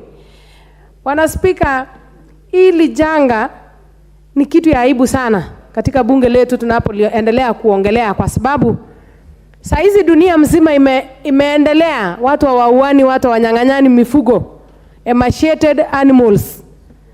Watu saa hizi wanaongelea maneno ya climate change, technology, cyber na vitu zingine ambayo imeendelea katika dunia hii, lakini pale sisi bado tunalia sana. Mimi ni women rep wa Elgeyo Marakwet County. Pale Elgeyo Marakwet County sisi tuko na baraka, ardhi yetu ni nzuri na inaweza zalisha mazao ya kulisha sisi. Lakini kila ujao mimi nikikutana na Mheshimiwa Rais, mimi kila siku ninaomba tu, namwambia unisaidie relief food. Sababu ni hii, kwa miaka 5 imepita watu wa bonde la Kerio, Elgeyo Marakwet hawajaweza kupanda na kuvuna, kwa sababu wale majangili wana cross pale River Kerio na kuwavamia wanapofanya kazi zao. Na saa zingine wengine kabisa wamemea pembe, wanangojea watu wapande watermelons, wapande nyanya, alafu wanalete mifugo yao. Na nimewauliza wao mara mingi, kwa nini mkija kuchunga mnakuja na bunduki. Wanasema ng'ombe iwezi kuchungwa na fimbo. Bwana Spika, pale sisi tumesononeka sana. Kuna mashule ambaye haina wanafunzi tena kama Kerio Valley Secondary School. Wanafunzi walihama kwa sababu ya hiyo shida insecurity. Kwa saa hizi tunapoongea, watu wengi pale wamekuwa wagonjwa wa kiakili na mawazo. Huwezi kushinda ukiendelea kuwaza kama Mkenya wa kawaida, ilhali haujui nini itakufanyikia kesho wewe na watoto wako. Mara mingi wa Kenya tunaongelea kuwa vijana waandikwe kazi. Wapale Kerio hawapati hata nafasi wakuja Kenya, wakuja Nairobi kuhustle. Kwa sababu wanaofia kuwa tunapotoka makwetu, wale majangili wanakuja na kuvamia kina mama zao, bibi zao na watoto pale. Wamebaki wenyewe ili kuangalia tu na kungoja waliolijua. Bwana Spika, mimi ninataka kusema hivi. Hii maneno tumeongelea sana. Na saa zingine haina goodwill ama ile watu ambao wanataka hii jambo liishe. Mimi mara nyingine kama juzi nimesikia mbunge wa Sigor Lochakaponga akiuliza anataka kujua ile ng'ombe waliwawa na polisi wadhafidhiwa lini. Nikasema heri yeye. Sisi nani atarudisha maisha ya binadamu? Kwake yeye yule mnyama ni muhimu sana kuliko maisha ya wasichana wameuawa, wasichana wadogo waliwawa juzi, kuna mzee mkongwe aliwawa juzi, lakini yeye anaweza simama tu kidete katika hii bunge na kusema anataka apate fidhia ya ng'ombe. Na hiyo ng'ombe hata haina afya, ni ng'ombe yenye hata mimi naweza kulipa mimi mwenyewe. Hiyo inamaanisha kuwa ubinadamu kwa wengine wetu imepotea kabisa. Mara mingi ukiona mheshimiwa wa Baringo Chematia akipiga kelele, mimi namuelewa. Kwa sababu pale sisi tunalia mara mingi. Tumelia na ni uchungu sana. Uchungu kuona mtu amehama kwake, si kwa sababu na kama auelewi Bwana Spika, Baringo, Tiati ama Sigor ambapo anapoishi hakuna nyasi. So watu wa Elgeyo Marakwet hawafugi kwao kwa sababu hakuna chochote. Wao wenyewe ndio wanakuja katika ardhi yetu na kutusongesha na kuendelea kutusongesha. Tukiwauliza wanatupiga risasi. Mimi ninataka kusema tu serikali haki iangalie tu, kwa sababu sisi ni Wakenya kama wale wengine. Sisi tuko na haki ya kuishi kama wale wengine. Na pia hakuna vile tutaendelea hata kimasomo, hata tukiwapatiana free secondary education, free kila kitu, free barabara, free maji, kama hakuna security. Inafaa tu kama inawezekana basi inafika kiwango tunaweza omba tuhamishwe pia na tupelekwe kwa kambi ya wakimbizi. Tukue tu wakimbizi katika ardhi yetu, kwa sababu mahali imefika Bwana Spika imekuwa hatuwezi tolerate anymore. Imekuwa chungu sana. Bwana Spika, very well, I think you have delivered, and very well we had to give you that chance because you had a challenge with your card. Otherwise, the interest on this motion is high, but I will just follow the list, and I'm sure if you can spare some time for your colleagues, it will be very, very easy, and everybody will get a chance. So next on the list here is Honorable Abdul Hero of Mandela South. Thank you, Honorable Speaker. First of all, let me say I'm saddened that we are discussing this matter at a time when the entire northern Kenya and the entire country is going through a very, very difficult times, when we are facing one of the worst droughts in this country. It is also unfortunate we are discussing this matter when the regions that are affected are also going through very serious economic hardships. Order. Honorable Peter Longapong, just stay in the House. I'm sure this will interest you. Don't go away. You may proceed, Honorable Member. So we are discussing this matter at a time when we are facing very serious economic hardships in the region where this insecurity menace is happening. And it is also unfortunate that when schools have just opened and parents are grappling with how to pay the school fees, and we are discussing as a nation on the chaos that we are facing in the JSS, that is Junior Secondary School transition, all the attention of the nation and the important time of the members of parliament is drawn to this insecurity issue. Honorable Speaker, I'm a pastoralist, and what is happening in other pastoralist areas also affects me deeply. And I must say, when we talk about security or insecurity in this region, what security are we talking about? And whose security are we talking about? And security by who? And it is for who? Those are some of the questions we need to ask ourselves. Honorable Speaker, what we are facing in this region, apart from being a national security matter and also being a community security matter, it is also a very serious economic security issue, because livestock, which is the most important economic lifestyle of the people in that region, is at the center of this. And I would like to draw the attention of Kenyans to the importance of this industry, livestock, because livestock is the one which is being battered here, and the lives of the people in this region, which depends on the livestock, is suffering as a consequence, from deaths, from physical security, and also from death as a result of human security issues that are affected because of the lack of food security, which is centered around the livestock. Honorable Speaker, livestock industry in this country contributes 13% of our total GDP. It also contributes 50% of our agriculture labor force. It supports 10 million Kenyans. Livestock industry supports 10 million Kenyans. All those pastoralists in the 25 vassal counties make up 10 million Kenyans, which is a fifth of this country. So it's a very important industry, and anybody who's targeting the livestock industry and the pastoralists living in the pastoral regions who depend on livestock, then is committing simply not the traditional banditry that we know.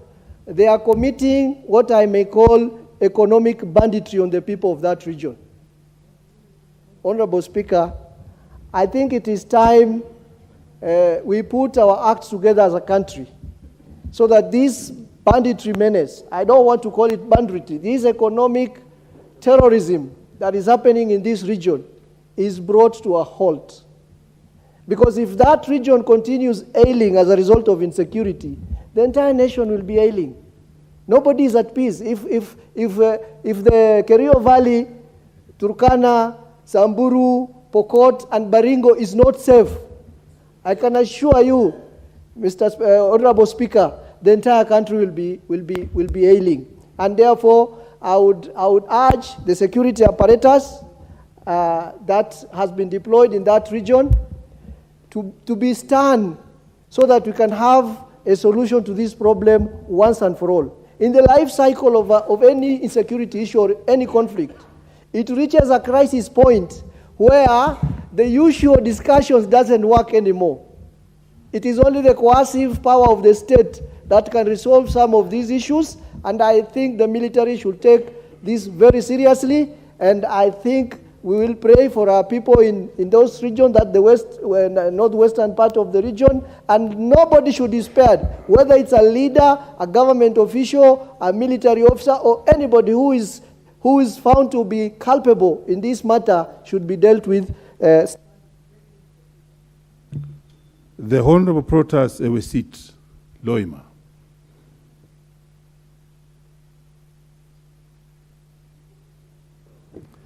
Thank you, Mr. Speaker. Sir, Mr. Speaker, I rise to support the adjournment motion by the honorable member. Mr. Speaker, sir, the issue of insecurity in the north has been pathetic. I get to wonder whether we are in Kenya, in the North Rift, because this thing, as somebody said, has been there for many years, and nothing looks like it's not being done. Mr. Speaker, sir, the issue of insecurity in the north has caused a lot of problems in these particular areas, or in areas that are affected. And some of these challenges, one is that we have lost a lot of people in the course of this banditry activity. Secondly, we have also lost properties. A lot of properties have been lost. Displacement has taken place. People have been moved from their ancestral lands to areas where it's not familiar to them. And this is actually a way to displace these people so that they cannot be able to continue with their normal livelihoods. Livelihoods have also been destroyed because animals that these people depend on are being taken away and are not being recovered.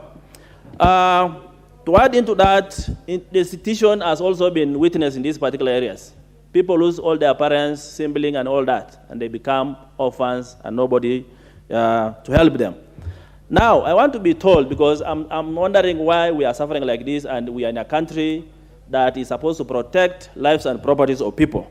We want to be told because some of the animals that we lose in these banditry activities cannot be traced. And mark you, we are within or we are in Kenya.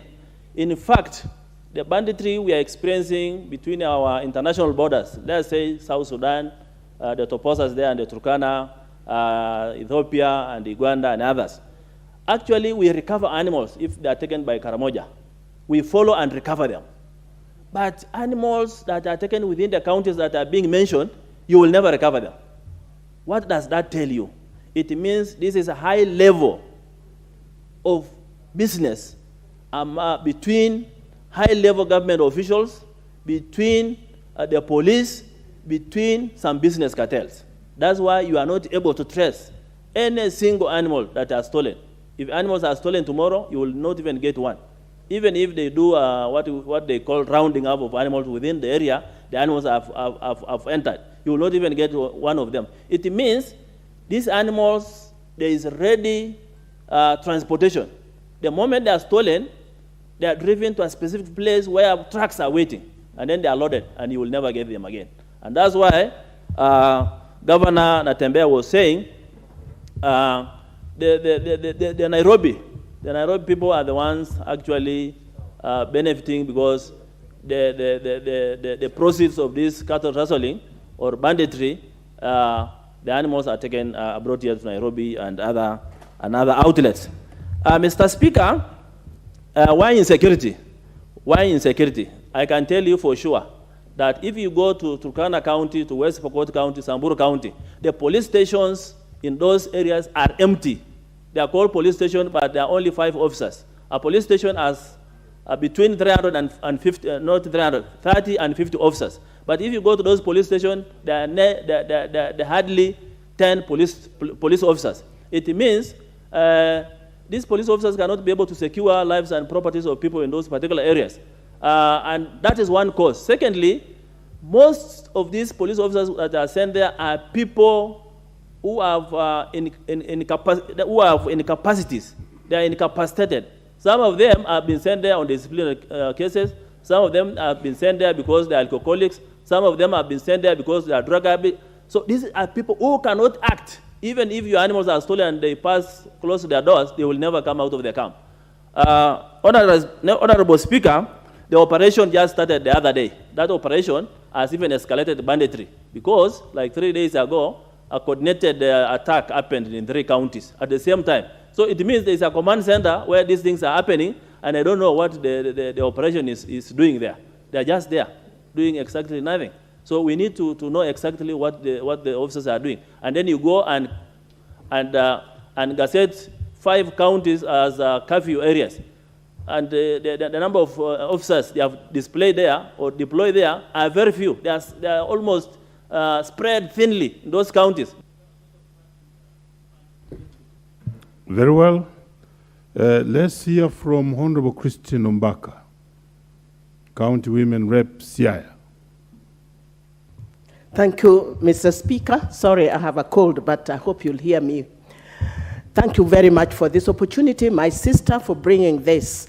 I want to tell you that when you cry, we also cry, because you are crying for your people who are also our people. When we see people being killed in North Rift, don't think we who don't come from there, we are happy to watch it. We feel sad, and that's why we must fight banditry in this country. Banditry has a very long history. It has been there for many, many years. And that also shows you that the government has never done anything for all these years, that banditry has been in existence. When children are killed, women are killed, men are killed, and animals are driven away, are taken away, and the government has never done anything for so many years, then the governments that have taken over successively have performed zero work. They have never protected its people. They have never supported them because they're just simply talking and watching. So remember that we are together. Kenya is known to be a peacekeeping mission, normally takes care of other countries. Peacekeeping is known for Kenyans, and Kenyans do it so well. But when it comes to our own country, we are not able to do that. We just watch and we are so helpless, yet we have a system that can protect our people. What is the government doing? I'm not very good with dealing with wars and insecurity, but at least I can tell you that one thing that the government can now do is to ensure that there is a curfew at night. Let people not move. Police should be everywhere at night, and anybody who moves is arrested. That can bring it down. I think that is my knowledge about holding on and ensuring that there is protection at night, because banditry takes place at night. That is my contribution. And the last point is that it is very, very sad to see that education is going down. It has never been up anyway in North Rift, because people don't go to school. People don't have hospitals. People don't have proper food. People are just busy fighting and stealing. And you have said that it is a backward area. It has never known development. It belongs to long generation, colonial times. For how long are we going to see Turkana and North Rift generally going behind, not moving forward as we move forward and advancing? Time has come that curfew must be implemented immediately. I'm happy that the president the other day was very, very viciously instructing the Minister for Security, Professor Kindiki. I saw it on television, that he wanted him to go there and ensure that there is a stop to night fights and banditry. I hope that is going to work, but at least curfew can work for the time being. Thank you for giving me this opportunity. Otherwise, we lament, we want to fight it, we want to bring it down, and I support this motion. Asante sana. Thank you. After hearing those words from Honorable, now let's get a contribution from veteran Member of Parliament Samuel Moroto, Kapenguria.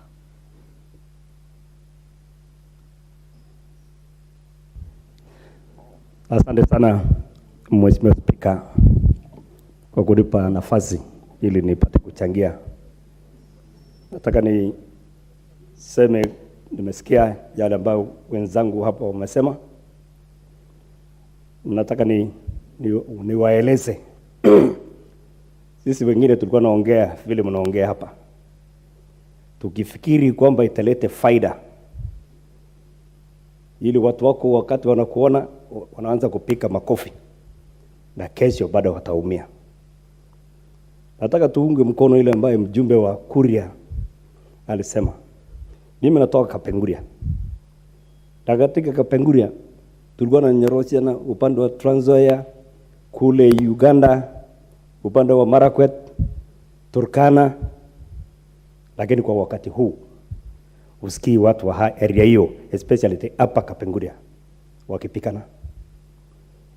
Tulikuwa na clashes ya 1992 wakati tulianza multiparty. Lakini ile ingine yote kuanzia 97 mpaka hata ile yenu ilikuwa kali, haiko kuingia kwetu, kwa sababu tuliketi chini na kuongea.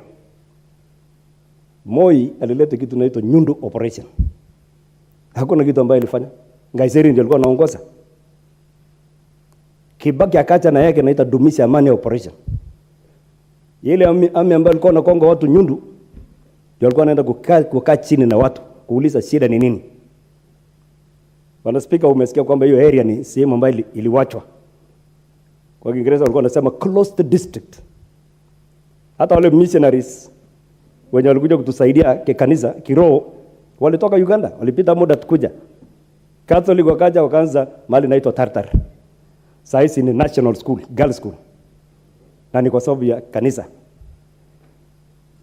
Protestant kupitia SK wakapitia tena Uganda wakaja mali inaitwa Nasoko. Sasa kuna high school. Na neno la Mungu naendelea. Na katika ile watu kuchanganyana, Sasa anasema kwamba wakati Kibaki alikuja akauliza shida ni nini? Wanaspika, watu wanajeshi ndio wanaenda kuketi chini na watu, ni nini nasumbua ninyi mnaingia Trans Nzoia? I wish watu wa Trans Nzoia wako hapa na wanashuhudia. Wakasema kwamba ni maji, wakati wa kiangazi tunaenda Trans Nzoia. Wale jeshi engineers wakakuja kuchimba maji, wakawekea watu barabara ile inaitwa security roads, wakaweka hema kubwa ya kutibu watu kama hospitali. Ikaleta ile uhusiano, watu walikuwa wanasema kwamba jeshi ni kukonga.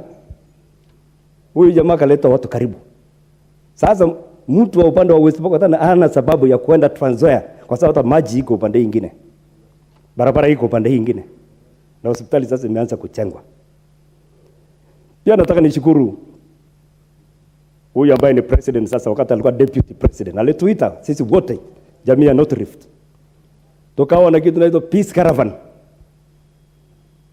IG Joseph akaungana na sisi pamoja na maskari yake, tulisunguka mkutano mmoja tukiongea, na hiyo kitu ili kwa muda ni juzi tu niliamuka, kwa sababu kuna watu wapya wameingia, hata waelewi shida ilikuwa wapi.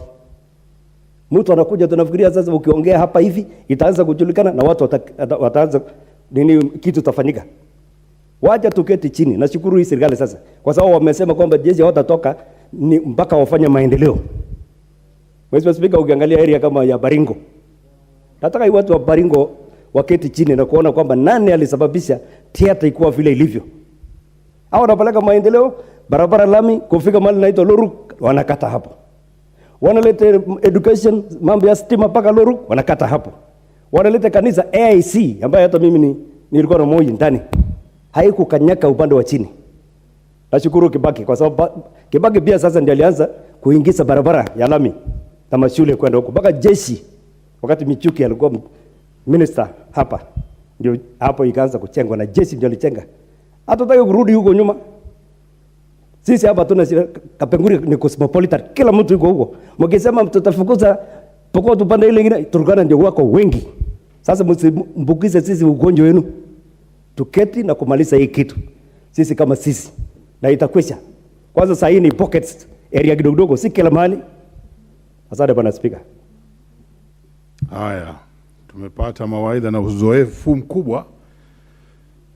Members, as you key in your card, make sure that you do it very well, because I see some members who had been here for the longest time are not appearing on the list. So let's have Honorable Benjamin Lagat of Ainamoi. Thank you, Mr. Speaker, for giving me this opportunity. I've been waiting for a very long time. Madam Speaker, earlier on when we started this debate, there was a bit of commotion, and maybe the honorable member for Turkana may think I don't support the motion. But mine was just a procedural matter, Mr. Speaker, because this is a house of procedures, house of rules. So, but I want to tell the member that I strongly support this motion. That is why I have been sitting here from the beginning. Having said that, Mr. Speaker, I also want to thank the member for bringing this matter to all of us here. I know where we sit ourselves, the operation that was ordered by the President, we have been waiting to hear the results. But clearly, Mr. Speaker, it looks like it is not working the way it was supposed to be supposed to work. And that's why the member has brought the matter to the floor of the House. Mr. Speaker, we want to have one Kenya. Kenya where Turkanas are equal, Pokots are equal, Kikuyus and everybody else. Because we are one country, Mr. Speaker. When I hear the story about the Kerio Valley, the North Rift, Mr. Speaker, it is clearly an historical injustice, because all the governments that have come into place, it looks like they have marginalized those areas, Mr. Speaker. And Mr. Speaker, when you hear both sides, because I have been listening here, members from the other regions of North Rift, talking about Pokots. When you listen to Pokots also like the way my friend has spoken, you can hear he has a point, Mr. Speaker. So I think as a House, I want to call out all the successive governments who have neglected those regions. It is very sad that 60 years after our independence, when in other regions of Kenya, we are building super highways, even a single road in some places have not been done. And Mr. Speaker, I want to encourage our current president, and he seems to understand the problem, that we must give the North Rift closer attention in terms of developments. We must open the area with good roads, Mr. Speaker. We must build good schools in the North Rift region.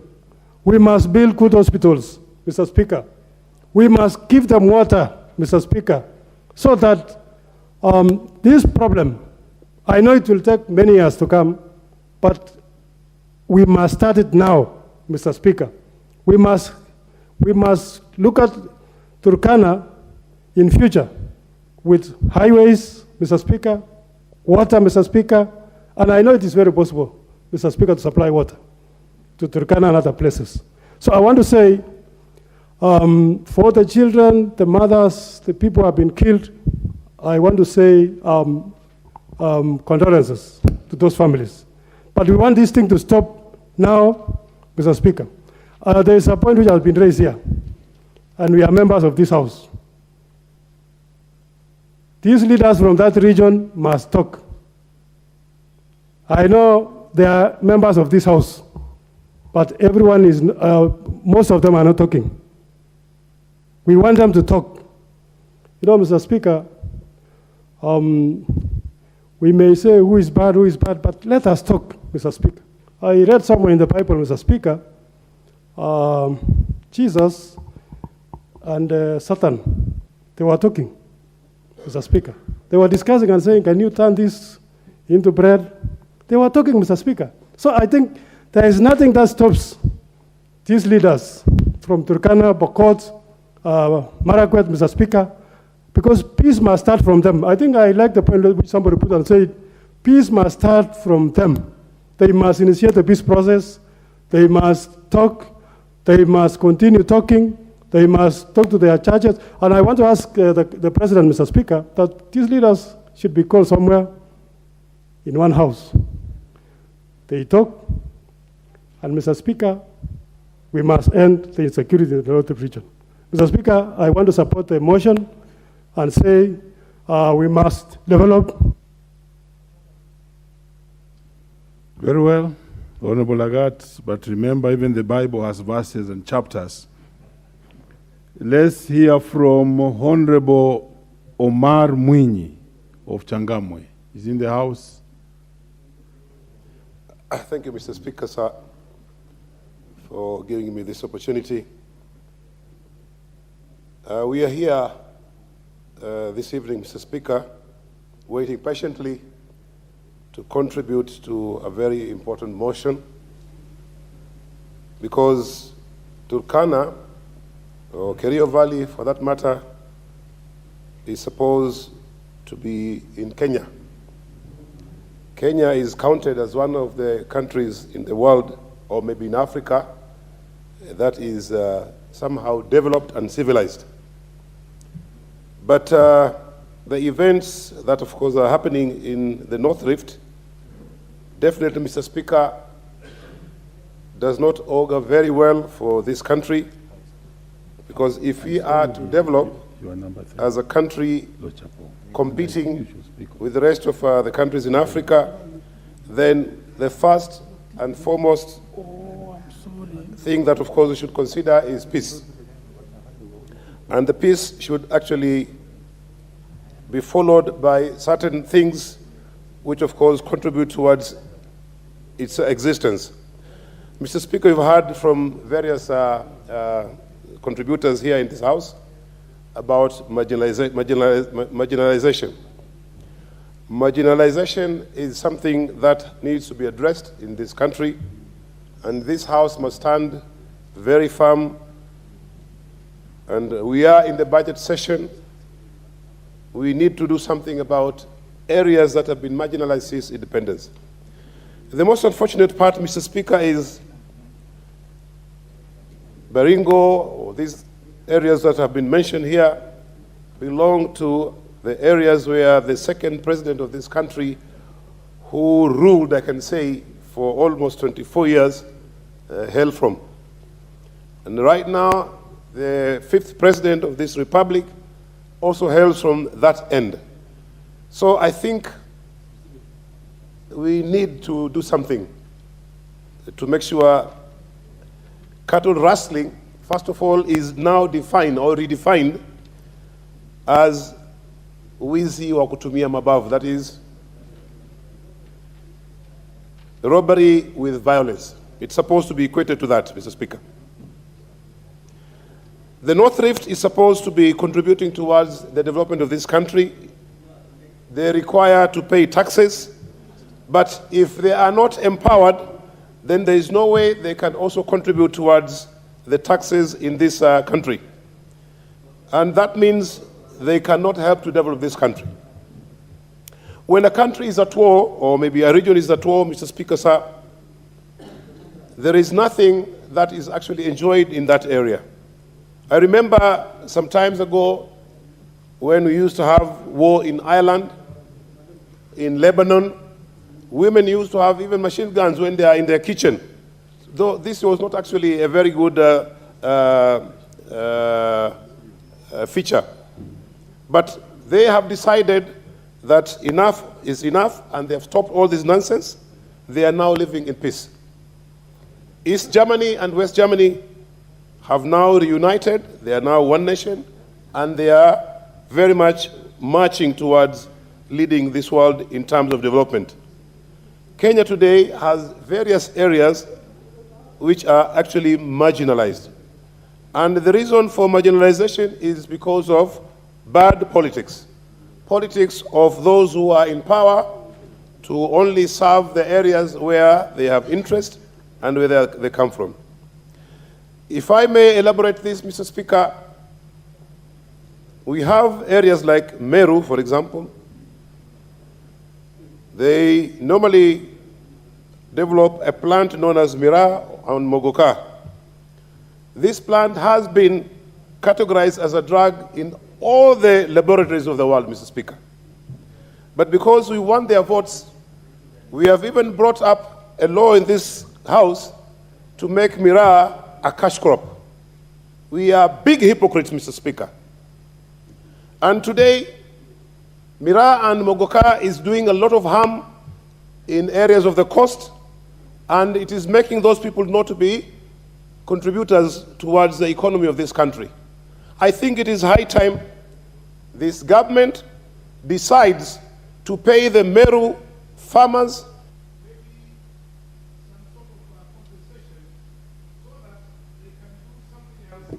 Order, order, order. Your time is done, and you had really delivered your point on the business in the House. So next, let's have Honorable Brighton Yegon of Konoin. You've been waiting, and thank you for waiting. Thank you very much, Mr. Speaker. I rise to contribute to this motion of rising cases of insecurity in the North Rift region. Mr. Speaker, it is high time the government declare these perpetrators as terrorists. Why?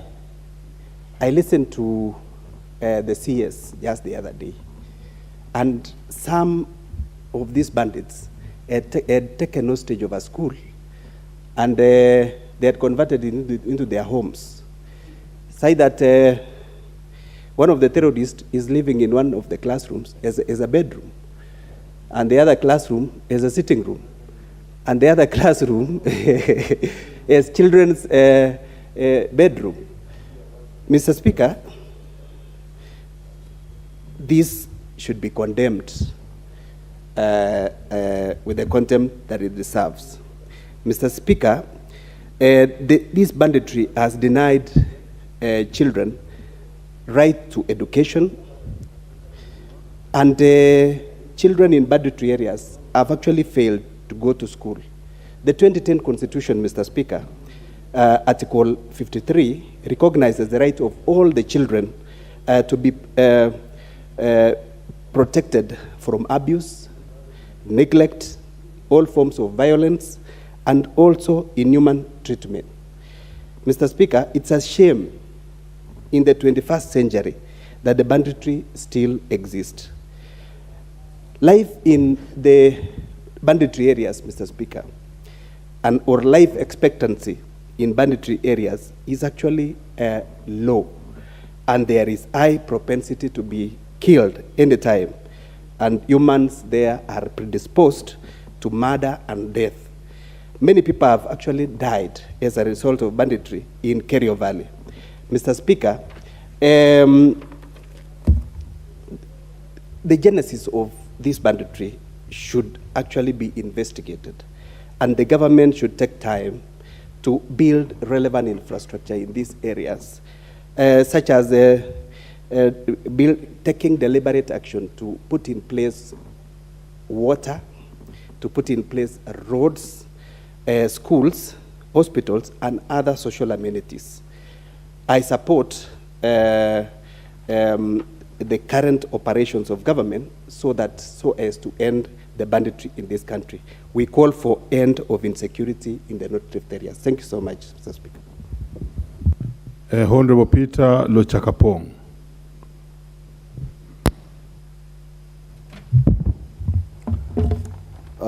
Thank you, Honorable Speaker, for this opportunity to contribute to this adjournment motion.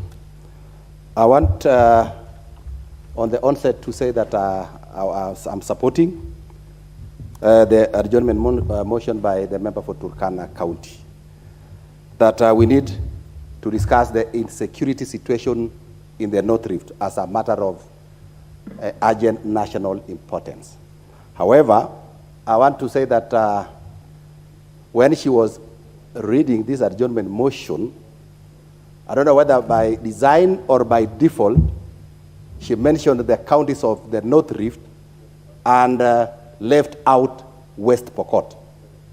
Now, in my thinking, that created a perception or an attitude that probably West Pokot was left deliberately, so that when people are debating this motion, it looks like now West Pokot is the problem. It is not true. That, Honorable Speaker, we all want peace. And West Pokot, by virtue of its geographical location, has neighbors. Right from around Mount Elgon, we have Tesebei, we have the Karamojo, we are neighboring the Turkana, we are neighboring the Samburu, we are neighboring the Marakwet, and all those, most of them, if not all, are pastoralists. And you know, the behavior and the nature of pastoralists, these are people who move from one place to another, looking for pasture, looking for water, and that should not be construed to mean, therefore, that they are expansionists. That is not true. I want to say that counties, sub-counties, wards, and even locations have what we call administrative boundaries. This is just for administration. Now, the people living around these boundaries have coexisted for a long time, and they have been moving. During drought, they move to one region. In another time, they come back.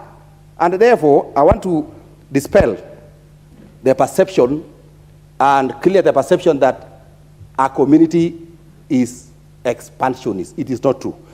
There too, cat rustling has a historical basis. When we were born, we found it is there. It is still ongoing. But we are only going to help to reduce or even to curb it, but it takes time. So like Honorable Moroto was saying, this thing has been here with us for some time. And we will not expect that we do the same things the same way and expect different results. I know now we have an operation ongoing. And I think the government this time is going to adopt a different approach in this operation so that they get desired results. So that is my thinking. And Honorable Speaker, we must distinguish between cattle rustlers and bandits. What is emerging these days